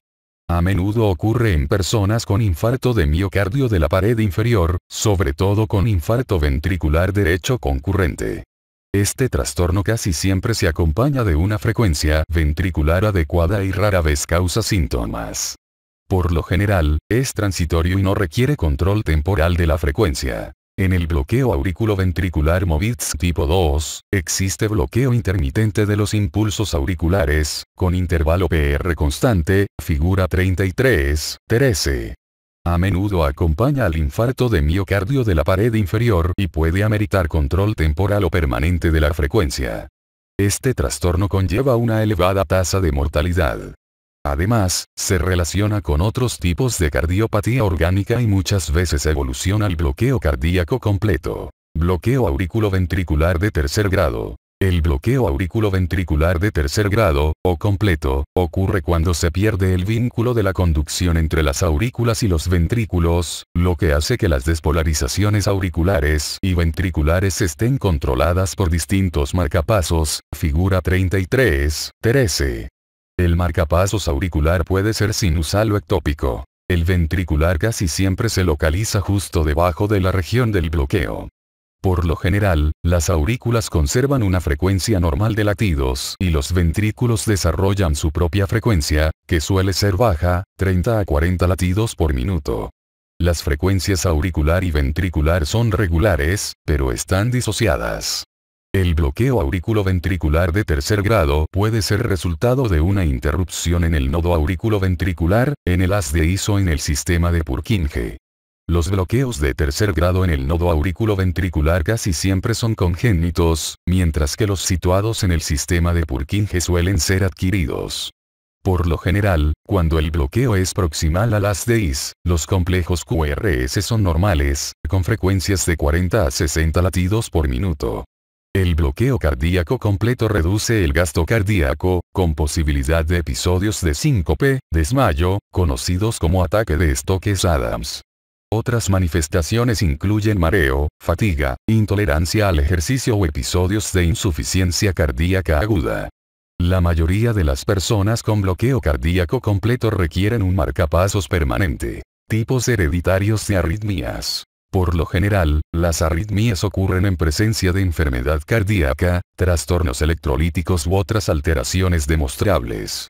La cardiopatía isquémica es la principal causa de fibrilación ventricular y los defectos estructurales cardíacos, como las miocardiopatías hipertrófica y dilatada, explican la mayoría de los casos restantes. Sin embargo, entre los pacientes que durante muchos años tuvieron el diagnóstico de fibrilación ventricular idiopática, el 30% queda sin explicación después de la necropsia. En las últimas décadas, se ha reunido evidencia considerable sugestiva de que estos casos implican alteraciones de origen genético en las proteínas de los conductos iónicos que controlan la actividad eléctrica del corazón.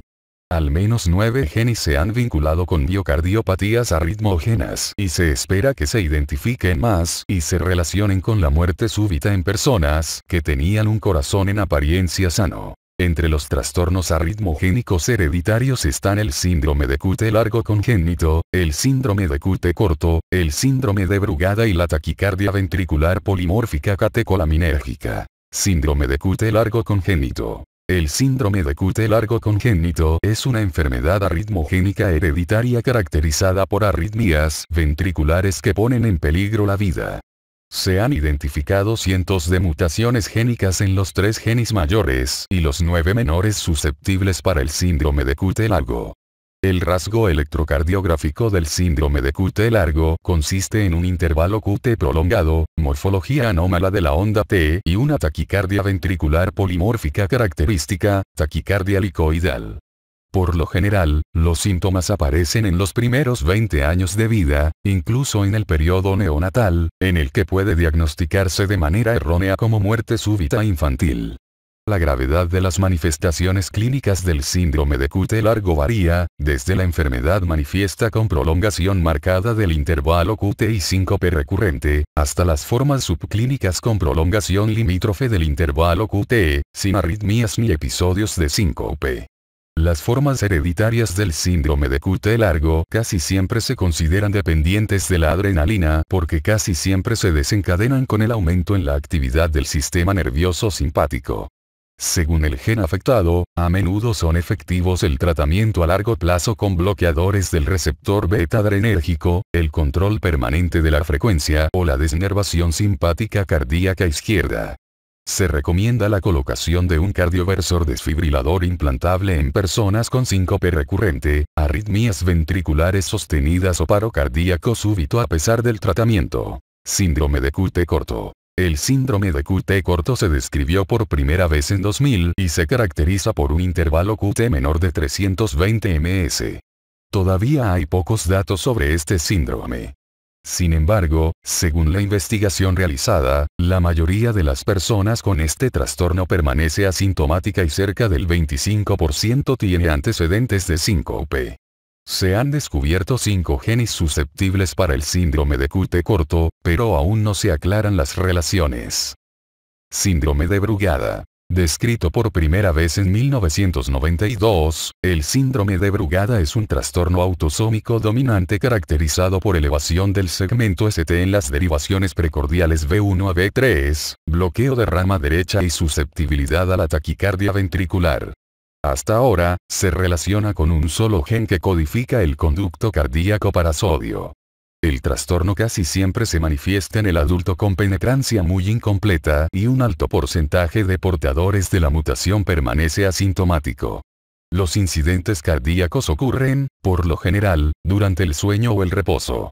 Aunque el trastorno se hereda como rasgo autosómico, entre los pacientes con manifestaciones existe una proporción 8:1 entre varones y mujeres. Taquicardia ventricular polimórfica catecolaminérgica. La taquicardia ventricular polimórfica catecolaminérgica se describió por primera vez en 1978. Se informó que el trastorno se caracterizaba por taquicardia ventricular, síncope y muerte súbita en casos familiares o esporádicos en ausencia de enfermedad cardíaca o alteraciones electrocardiográficas. El electrocardiograma de los individuos con taquicardia ventricular polimórfica catecolaminérgica suele ser normal, salvo por bradicardia sinusal en algunos de ellos. La actividad física y las emociones súbitas son los desencadenantes específicos de arritmias en personas con taquicardia ventricular polimórfica catecolaminérgica. La complejidad de las arritmias aumenta de manera progresiva conforme se incrementa la poscarga, desde latidos prematuros aislados hasta vigeminismo y episodios de taquicardia ventricular. Aunque el diagnóstico clínico de taquicardia ventricular polimórfica catecolaminérgica es elusivo por la ausencia de hallazgos anómalos en el electrocardiograma, los análisis genéticos permiten identificar las mutaciones en cerca del 60% de las personas con el trastorno.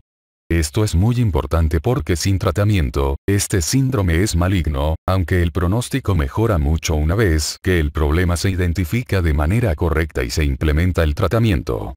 Un régimen antiadrenérgico con beta-bloqueadores es la base terapéutica de la taquicardia ventricular polimórfica catecolaminérgica. Es necesario el empleo de un cardioversor desfibrilador implantable cuando la prueba de esfuerzo y la vigilancia Holter indican que los beta-bloqueadores no proporcionan una protección completa contra la arritmia. Métodos diagnósticos. El diagnóstico de los trastornos de la frecuencia y la conducción cardíaca casi siempre se realiza con base en el electrocardiograma superficial, la vigilancia electrocardiográfica Holter o el registro electrocardiográfico en ciclos implantables. Es posible aclarar mejor los defectos de la conducción y las arritmias con la prueba de esfuerzo físico y pruebas electrofisiológicas. Electrocardiograma superficial. La electrocardiografía superficial en reposo registra en la superficie del cuerpo los impulsos originados en el corazón. Estos impulsos se registran por un tiempo limitado y durante periodos de inactividad. Aunque el procedimiento carece de complicaciones, los errores relacionados con un diagnóstico erróneo pueden generar enfermedad cardíaca iatrogénica. La electrocardiografía en reposo es la primera herramienta para el diagnóstico clínico, pero se limita a los fenómenos que ocurren durante el periodo de vigilancia electrocardiográfica. La electrocardiografía con señal promediada es un tipo especial de electrocardiografía que se usa para detectar los potenciales de acción ventriculares tardíos que se consideran originados en las áreas de conducción lenta del miocardio. Los potenciales de acción tardíos ventriculares son ondas de baja amplitud y alta frecuencia en el complejo QRS terminal y persisten por décimas de milisegundos en el segmento ST. La presencia de potenciales tardíos indica un riesgo elevado de desarrollar taquicardia ventricular y muerte súbita cardíaca. Estos potenciales tardíos son detectables en las derivaciones de la electrocardiografía superficial cuando se hace el promedio de la señal. La intención del promediado de la señal es reducir el ruido que dificulta el análisis de la electrocardiografía superficial. Esta técnica promedia múltiples muestras de las ondas QRS y crea un trazo que es el promedio de todas las señales repetitivas. Se usa un filtro de paso alto para registrar los potenciales tardíos. Como resultado, cuando se combinan varias señales que representan el mismo caso, se refuerza la señal coherente y el ruido se cancela. El promedio de la señal es un proceso informatizado. La señal de cada electrodo se amplifica, se realiza un muestreo del voltaje o se mide intervalos de 1 milisegundo o menos, y cada muestra se convierte en un número digital. La onda de la electrocardiografía se convierte de una onda analógica a números digitales que se convierten en una electrocardiografía legible para el ordenador. Vigilancia electrocardiográfica Holter. La vigilancia Holter es una forma de vigilancia a largo plazo durante la cual una persona utiliza un dispositivo que realiza un registro digital de 2 o 3 derivaciones electrocardiográficas hasta por 48 horas. Durante ese tiempo, la persona lleva un diario de sus actividades y síntomas, que más tarde se relacionan con el registro electrocardiográfico. La mayoría de los dispositivos de registro también tiene un botón marcador de eventos que el individuo puede presionar cuando experimente síntomas, lo cual ayuda al técnico o al médico a relacionar el diario, los síntomas y los cambios electrocardiográficos durante el análisis. Las grabadoras Holter más modernas son capaces de producir una electrocardiografía de 12 derivaciones calculadas. La vigilancia Holter ayuda a documentar arritmias, alteraciones de la conducción y cambios en el segmento ST. La exactitud de la interpretación de los registros Holter a largo plazo varía según el sistema que se usa y la experiencia del médico. La mayoría de los paquetes de software computacional usados para examinar los registros Holter son lo bastante exactos para cumplir la demanda clínica. La mayoría de los pacientes con cardiopatía isquémica presenta contracciones ventriculares prematuras, sobre todo los que experimentaron un infarto de miocardio poco tiempo antes. La frecuencia de las contracciones ventriculares prematuras aumenta cada vez más en las primeras semanas y disminuye alrededor de 6 meses después del infarto. Los registros Holter también se usan para confirmar la eficacia de los fármacos antiarrítmicos, episodios de isquemia miocárdica, prolongación de QT y variabilidad de la frecuencia cardíaca. Las grabadoras intermitentes de electrocardiografía, que son grabadoras de eventos, también se usan en el diagnóstico de las arritmias y defectos de la conducción. Hay dos tipos básicos de grabadoras que realizan este tipo de vigilancia. El primero vigila de manera constante la frecuencia cardíaca y está programado para detectar las anomalías.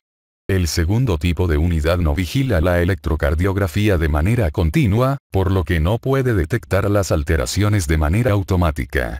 En este caso, es necesario que el paciente active la unidad cuando percibe síntomas. Los datos se almacenan en la memoria o se transmiten por teléfono a un receptor de electrocardiografía, en el que se graban. Estos tipos de registros electrocardiográficos son útiles en personas con síntomas transitorios y se usan hasta por 30 días. Grabadora de electrocardiografía cíclica implantable. Si los monitores Holter y de eventos no aportan información diagnóstica, puede implantarse una grabadora de ciclos. Este dispositivo se implanta bajo la piel en la parte superior izquierda del pecho. Vigila de manera constante la electrocardiografía del individuo y puede programarse para que almacene los eventos activados por el paciente cuando tenga síntomas. La grabadora cíclica puede permanecer instalada hasta por un año. Ayuda a documentar arritmias, la eficacia de fármacos antiarrítmicos, episodios de isquemia miocárdica, prolongación de QT, trastornos en la frecuencia cardíaca y variabilidad de la frecuencia cardíaca. Prueba de esfuerzo. En la prueba de esfuerzo se induce la respuesta del cuerpo a los aumentos medidos en el ejercicio agudo. Esta técnica aporta información sobre los cambios en la frecuencia cardíaca, presión arterial, respiración e intensidad percibida del ejercicio. Ayuda a identificar las alteraciones inducidas por el ejercicio en la respuesta hemodinámica y los cambios isquémicos en el segmento ST. También permite detectar y clasificar los trastornos de la frecuencia y conducción cardíaca vinculados con el ejercicio. Estos cambios son indicativos de un mal pronóstico en personas con enfermedad coronaria conocida e infarto de miocardio reciente. Pruebas electrofisiológicas. Las pruebas electrofisiológicas se usan para el diagnóstico y tratamiento de arritmias complejas. Implica el paso de 2 o más catéteres con electrodo hacia el lado derecho del corazón. Estos catéteres se introducen en las venas femoral, subclavia, yugular interna o antecubital y se sitúan con ayuda fluoroscópica en la parte alta de la aurícula derecha, cerca del nodo sinusal, el área del haz de His, el seno coronario que está en la hendidura auriculoventricular posterior y en el ventrículo derecho. Los catéteres con electrodo se usan para estimular el corazón y registrar las electrocardiografías intracardíacas. Durante el estudio, a veces son necesarios el control de la frecuencia sobre marcha, la cardioversión o desfibrilación para terminar la taquicardia inducida con los procedimientos de estimulación. Las principales indicaciones para las pruebas electrofisiológicas son: determinar la posibilidad de desarrollo de arritmia en una persona. Evaluar el síncope recurrente de origen cardíaco, cuando la electrocardiografía ambulatoria no proporcione el diagnóstico. Diferenciar las arritmias supraventriculares de las ventriculares. Localizar focos arritmogénicos para intervenciones terapéuticas, como procedimientos de ablación con catéter o dispositivos contra la taquicardia. Las pruebas también permiten definir las características que inducen una arritmia reproducible, que luego pueden utilizarse para evaluar la eficacia terapéutica de una modalidad terapéutica particular. Los métodos electrofisiológicos también pueden utilizarse como intervenciones, las cuales incluyen el control de la frecuencia en un paciente con taquicardia o tratamiento de ablación. La ablación es la destrucción de tejido miocárdico mediante la aplicación de energía eléctrica con electrodos instalados en un catéter que se sitúa junto a una zona que genera o mantiene las arritmias. Los riesgos relacionados con las pruebas electrofisiológicas son bajos. La mayoría de estos procedimientos no incluyen acceso al lado izquierdo del corazón, por lo que el riesgo de infarto de miocardio, accidente cerebrovascular o embolia sistémica es menor que el de una arteriografía coronaria. La adición de maniobras terapéuticas, como la ablación, al procedimiento eleva el riesgo de complicaciones, las cuales incluyen trombosis y embolia pulmonar. Tratamiento. El tratamiento de los trastornos de la frecuencia y la conducción cardíaca se enfoca en controlar la arritmia, corregir la causa y prevenir arritmias más graves o mortales. La corrección puede implicar tan solo el ajuste de un trastorno electrolítico o suspender un medicamento como la digital. La prevención de arritmias más graves a menudo incluye fármacos, estimulación eléctrica o intervención quirúrgica. Tratamiento farmacológico. Los fármacos antiarrítmicos actúan modificando la formación y conducción alteradas de los impulsos que inducen la contracción miocárdica. Estos medicamentos se clasifican en 4 grupos principales, clases 1 a 4, según el efecto del compuesto en el potencial de acción de las células cardíacas. Aunque los fármacos de una categoría tengan efectos similares en la conducción, pueden tener variaciones sustanciales en sus efectos hemodinámicos. 2 tipos más de antiarrítmicos, los glucósidos cardíacos y la adenosina, no se incluyen en este esquema de clasificación. Los glucósidos cardíacos, fármacos de la digital, disminuyen la frecuencia cardíaca y se usan en el tratamiento de arritmias como la taquicardia auricular, el flúter auricular y la fibrilación auricular. La adenosina, un nucleósido endógeno presente en todas las células, se usa para el tratamiento intravenoso urgente de la taquicardia supraventricular paroxística que afecta el nodo auriculoventricular.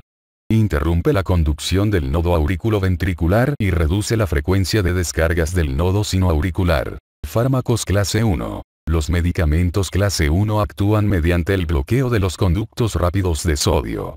Estos compuestos influyen en la conducción del impulso, la excitabilidad y el automatismo en varios grados, por lo que se dividen en 3 grupos: 1A, 1B y 1C. Los fármacos de la clase 1A, por ejemplo, quinidina, procainamida y disopiramida, disminuyen el automatismo porque deprimen la fase 4 del potencial de acción, reducen la conductividad mediante la prolongación moderada de la fase 0 y prolongan la repolarización mediante la extensión de la fase 3 del potencial de acción. Como estos fármacos son efectivos para suprimir los focos ectópicos y tratar las arritmias por reentrada, se usan para las arritmias supraventriculares y ventriculares. Los fármacos de la clase 1B, por ejemplo, lidocaína y mexiletina, disminuyen el automatismo porque deprimen la fase 4 del potencial de acción, tienen poco efecto en la conductividad, disminuyen el carácter refractario al disminuir la fase 3 y acortan la repolarización porque aminoran la fase 3. Estos medicamentos tienen poco o ningún efecto en los conductos de sodio en las células en reposo. Sin embargo, acortan el potencial de acción y son inhibidores potentes de la conducción dependiente de sodio en las células despolarizadas, lo que los vuelve efectivos para impedir la conducción en las áreas isquémicas del corazón. Los compuestos de este grupo se usan para tratar solo arritmias ventriculares y tienen poco o ningún efecto en la contractilidad miocárdica. Los fármacos de la clase 1C, por ejemplo, propafenona, moricicina y flecainida, disminuyen la conductividad mediante la depresión marcada de la fase 0 del potencial de acción, pero tienen poco efecto en el carácter refractario o en la repolarización. Su principal acción es inhibir la apertura de los conductos de sodio.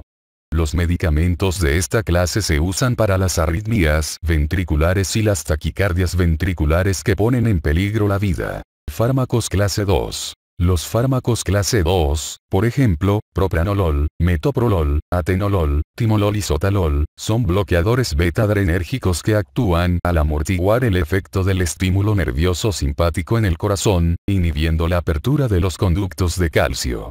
Estos medicamentos disminuyen el automatismo porque deprimen la fase 4 del potencial de acción.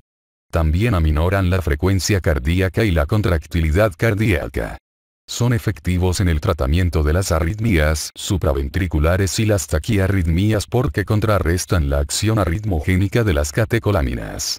Sin embargo, no son muy efectivos para corregir las arritmias graves, como la taquicardia ventricular recurrente. Fármacos clase 3. Los fármacos clase 3, por ejemplo, amiodarona, bretilio, ibutilida, dofetilida y sotalol, actúan inhibiendo la corriente de potasio y la despolarización, lo que prolonga el potencial de acción y el periodo refractario. Tienen poco efecto inhibidor en las corrientes despolarizantes. El sotalol tiene propiedades bloqueadoras del receptor beta-adrenérgico, clase 2, y prolongadoras del potencial de acción, clase 3. Puede prolongar el intervalo QT y debe suspenderse si se detecta un aumento mayor al 15% con respecto al valor inicial.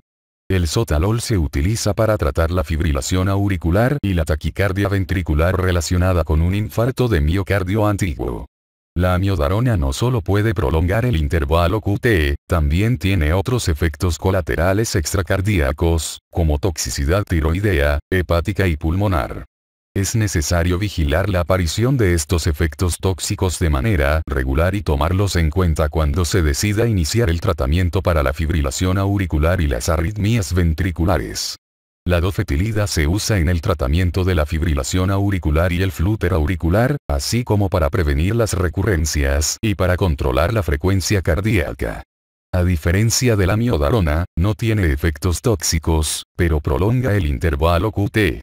La ibutilida también puede prolongar el intervalo QT, pero este se normaliza 3 a 4 horas después de suspender la infusión. Estos medicamentos se usan en el tratamiento de arritmias ventriculares graves. Fármacos clase 4. Los fármacos clase 4, por ejemplo, verapamilo, diltiazemim y befradilo, actúan mediante el bloqueo de los conductos lentos de calcio, lo que deprime la fase 4 y prolonga las fases 1 y 2 del potencial de acción. Al bloquear la liberación de iones de calcio intracelulares, estos compuestos aminoran la fuerza de la contracción cardíaca, lo que reduce la demanda miocárdica de oxígeno.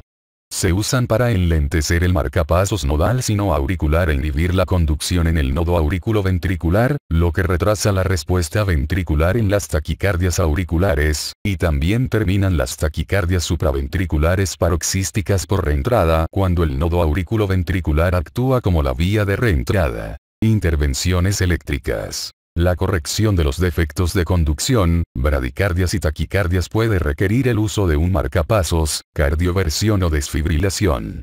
Las intervenciones eléctricas pueden emplearse en situaciones urgentes y electivas. Los esfuerzos dirigidos a la electroestimulación cardíaca comenzaron hace más de un siglo. Durante este tiempo, se han hecho enormes avances en la efectividad del control de la frecuencia cardíaca. Marcapasos cardíaco. Un marcapasos cardíaco es un dispositivo electrónico que emite un estímulo eléctrico al corazón. Se utiliza para iniciar latidos cardíacos en situaciones en las que falla el marcapasos cardíaco natural. Estas situaciones incluyen ciertos tipos de bloqueo auriculoventricular, bradicardia sintomática en la que la frecuencia de la contracción cardíaca y el gasto cardíaco consecuente son insuficientes para la perfusión de los tejidos vitales y otras arritmias cardíacas. Un marcapasos puede utilizarse como medida temporal o permanente. Las derivaciones del marcapasos pueden controlar las frecuencias de las aurículas, los ventrículos o las aurículas y los ventrículos en secuencia. También puede utilizarse el control de la frecuencia por sobremarcha. El control de la frecuencia por sobremarcha se emplea en la taquicardia ventricular recurrente, para taquiarritmias auriculares o ventriculares con reentrada, y para terminar el flúter auricular. Los marcapasos temporales son útiles para el tratamiento de bradicardias sintomáticas y para el control de la frecuencia por sobremarcha. Pueden situarse por vía transcutánea, transvenosa o epicárdica. El control de la frecuencia temporal externa, también conocida como control transcutáneo de la frecuencia, implica la colocación de grandes electrodos de parche en las paredes anterior y posterior del tórax que luego se conectan con un cable a un generador de pulsos externo. Muchos desfibriladores actuales tienen capacidad para control transcutáneo de la frecuencia. El control interno temporal, también llamado control transvenoso de la frecuencia, consiste en la introducción de un catéter venoso con electrodos en la punta hasta la aurícula o ventrículo derechos, donde se apone al endocardio. El electrodo se conecta con un generador de pulsos externo. Este procedimiento se realiza bajo guía fluoroscópica o dirección electrocardiográfica. Durante los procedimientos de toracotomía abierta, a veces se colocan alambres epicárdicos para controlar la frecuencia. Estos alambres se extraen directamente por la pared torácica y también pueden conectarse con un generador de pulsos externo, en caso necesario. Los marcapasos cardíacos permanentes pueden volverse innecesarios por varias razones. Estos dispositivos requieren un generador de pulsos y la implantación de alambres en el epicardio que emiten los estímulos eléctricos. Es necesaria la evaluación periódica de la percepción, descarga y vida de la batería del marcapasos. Cardioversión sincronizada y desfibrilación. La cardioversión sincronizada y la desfibrilación son dos métodos confiables para tratar la taquicardia ventricular, y la cardioversión es el tratamiento definitivo para la fibrilación auricular. La emisión de una descarga eléctrica sincronizada con la onda R del electrocardiograma se conoce como cardioversión sincronizada, y la descarga no sincronizada se llama desfibrilación. El objetivo de estas dos técnicas es aplicar un pulso eléctrico al corazón de tal manera que lo despolarice por completo durante el paso de la corriente. Esta corriente eléctrica interrumpe los impulsos desorganizados, lo que permite que el nodo sinoauricular recupere el control del corazón. La desfibrilación y la cardioversión sincronizadas pueden aplicarse de manera externa a través de grandes electrodos de parche sobre el tórax, o de manera interna mediante pequeños electrodos de paleta situados directamente sobre el miocardio, electrodos de parche suturados al epicardio o alambres transvenosos situados en el ventrículo derecho. Existen dispositivos eléctricos en investigación que combinan el control de la frecuencia para corregir la taquicardia, cardioversión, desfibrilación y control de la frecuencia en la bradicardia. Los cardioversores desfibriladores implantables automáticos se usan con éxito en el tratamiento de pacientes con taquiarritmias ventriculares que ponen en peligro la vida mediante la aplicación de un contrashock eléctrico intratorácico. La percepción y detección confiables de las taquiarritmias ventriculares son esenciales para el funcionamiento correcto del cardioversores desfibriladores implantables automáticos. La percepción y la detección se hacen mediante derivaciones endocárdicas. El cardioversores desfibriladores implantables automáticos responde a la taquiarritmia ventricular con la aplicación de un shock eléctrico entre los electrodos intratorácicos en los 10 a 20 segundos siguientes a su inicio. Este marco temporal determina una probabilidad cercana al 100% de reversión de la arritmia, lo que respalda la utilidad de este dispositivo como una forma confiable y efectiva de prevenir la muerte súbita cardíaca en los sobrevivientes de un paro cardíaco fuera del hospital. Ablación e intervenciones quirúrgicas. El tratamiento de ablación se usa para corregir taquiarritmias supraventriculares y ventriculares recurrentes que ponen en peligro la vida. Este tratamiento puede realizarse a través de un catéter o con técnicas quirúrgicas. Implica la destrucción localizada, aislamiento o escisión del tejido cardíaco que se considera generador de la arritmia. Los primeros procedimientos de ablación por catéter se realizaron con shocks de corriente directa, pero esta fuente de energía ya casi se sustituyó por radiofrecuencia, que se aplica mediante un generador externo y destruye el tejido mediante la generación de calor. Esta forma de ablación emplea ondas de radiofrecuencia para destruir las vías de conducción eléctrica defectuosas o anómalas. La crioablación es la aplicación directa de una sonda extremadamente fría al tejido cardíaco arritmógeno. La crioablación aplicada mediante un catéter causa daño mediante la congelación de estructuras celulares en las vías de conducción eléctrica anómalas. Pueden recurrirse a intervenciones quirúrgicas adicionales, como la revascularización arterial coronaria, ventriculotomía y resección endocárdica, para mejorar la oxigenación miocárdica, eliminar focos arritmógenos o alterar las vías de conducción eléctrica. La cirugía para revascularización arterial coronaria mejora la oxigenación cardíaca porque incrementa el suministro sanguíneo al miocardio. La ventriculotomía es la extirpación de tejido aneurismático, con sutura de las paredes miocárdicas, para eliminar el movimiento ventricular paradójico y los focos de arritmia. En la resección endocárdica, se extirpa el tejido endocárdico que se identificó como arritmógeno en las pruebas electrofisiológicas o en el mapeo transoperatorio. La ventriculotomía y la resección endocárdica se han realizado con crioablación o ablación por láser como tratamiento adjunto. En resumen, los trastornos de la frecuencia cardíaca se originan por alteraciones en la generación o conducción de impulsos en el corazón. La frecuencia sinusal normal y la arritmia sinusal respiratoria, es decir, la frecuencia cardíaca aumenta y disminuye en concierto con el ciclo respiratorio, se consideran frecuencias cardíacas normales. No todas las arritmias cardíacas son patológicas. Existen en corazones sanos y enfermos. Las arritmias sinusales se originan en el nodo sinoauricular. Incluyen la bradicardia sinusal, frecuencia cardíaca menor de 60 latidos por minuto, taquicardia sinusal, frecuencia cardíaca mayor de 100 latidos por minuto, paro sinusal, en el que existen periodos prolongados de asistolia, y síndrome del seno enfermo, un trastorno caracterizado por intervalos de bradicardia alternados con taquicardia. Las arritmias auriculares se producen por alteraciones en la generación de impulsos en las vías de conducción o el miocardio auricular. Incluyen las contracciones auriculares prematuras, flúter auricular, frecuencia de despolarización auricular de 240 a 450 latidos por minuto, y fibrilación auricular, despolarización auricular muy desorganizada, irregular en cuanto a frecuencia y ritmo. Las arritmias auriculares a menudo pasan inadvertidas, a menos que se transmitan a los ventrículos. Las arritmias que se originan en los ventrículos a menudo se consideran más graves que las originadas en las aurículas, ya que pueden interferir con la función de bomba del corazón. El síndrome de QT largo es la prolongación del intervalo QT y puede dar lugar a taquicardia licoidal y muerte súbita cardíaca. Una contracción ventricular prematura se origina en un marcapasos ventricular ectópico.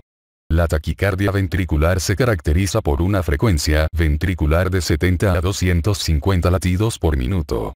La fibrilación ventricular, frecuencia ventricular mayor de 350 latidos por minuto, es una arritmia mortal, a menos que se termine mediante desfibrilación. Las miocardiopatías arritmógenas son trastornos hereditarios de los conductos iónicos que controlan la actividad eléctrica del corazón. Entre los trastornos arritmógenos hereditarios están el síndrome de QT largo congénito, síndrome de QT corto, síndrome de Brugada y la taquicardia ventricular polimórfica catecolaminérgica. Las alteraciones en la conducción de impulsos por el nodo auriculoventricular causan trastornos en la transmisión de los impulsos de las aurículas a los ventrículos.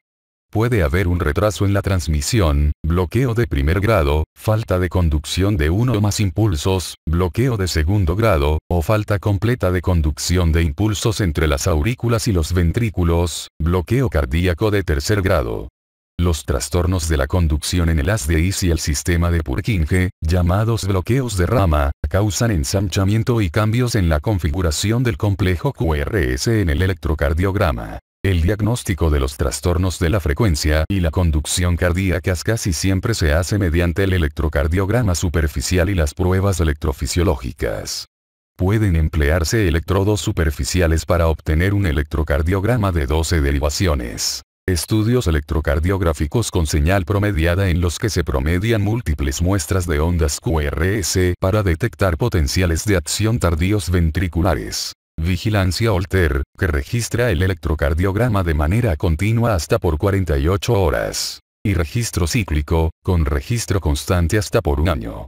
Las pruebas electrofisiológicas utilizan catéteres con electrodos introducidos en la aurícula derecha por una vena periférica como una forma de estimular de manera directa al corazón mientras se obtiene un electrocardiograma intracardíaco. En el tratamiento de las arritmias y los trastornos de la conducción se utilizan medicamentos y dispositivos eléctricos. Los fármacos antiarrítmicos actúan mediante la modificación de la generación y conducción alteradas de impulsos que inducen la contracción miocárdica. Incluyen fármacos que bloquean los conductos rápidos de sodio, bloqueadores del receptor beta-adrenérgico que disminuyen las señales simpáticas al corazón, medicamentos que inhiben la corriente del potasio y la repolarización, bloqueadores del conducto de calcio, glucósidos cardíacos, digitálicos, y adenosina, que se usa para el tratamiento intravenoso urgente de la taquicardia supraventricular paroxística por compromiso del nodo auriculoventricular. Los dispositivos eléctricos incluyen marcapasos cardíacos temporales y permanentes que se usan para corregir bradicardias sintomáticas o para el control de la frecuencia por sobremarcha. Desfibriladores que se usan para corregir la fibrilación auricular y ventricular. Cardioversores implantados externos o internos, que pueden utilizarse para tratar la taquicardia ventricular. Y tratamiento de ablación y crioablación de la fibrilación auricular, en la que se destruyen focos irritables específicos en el corazón. Los procedimientos quirúrgicos se realizan para extirpar tejido irritable o disfuncional, sustituir válvulas cardíacas o para mejorar el suministro sanguíneo a la pared miocárdica.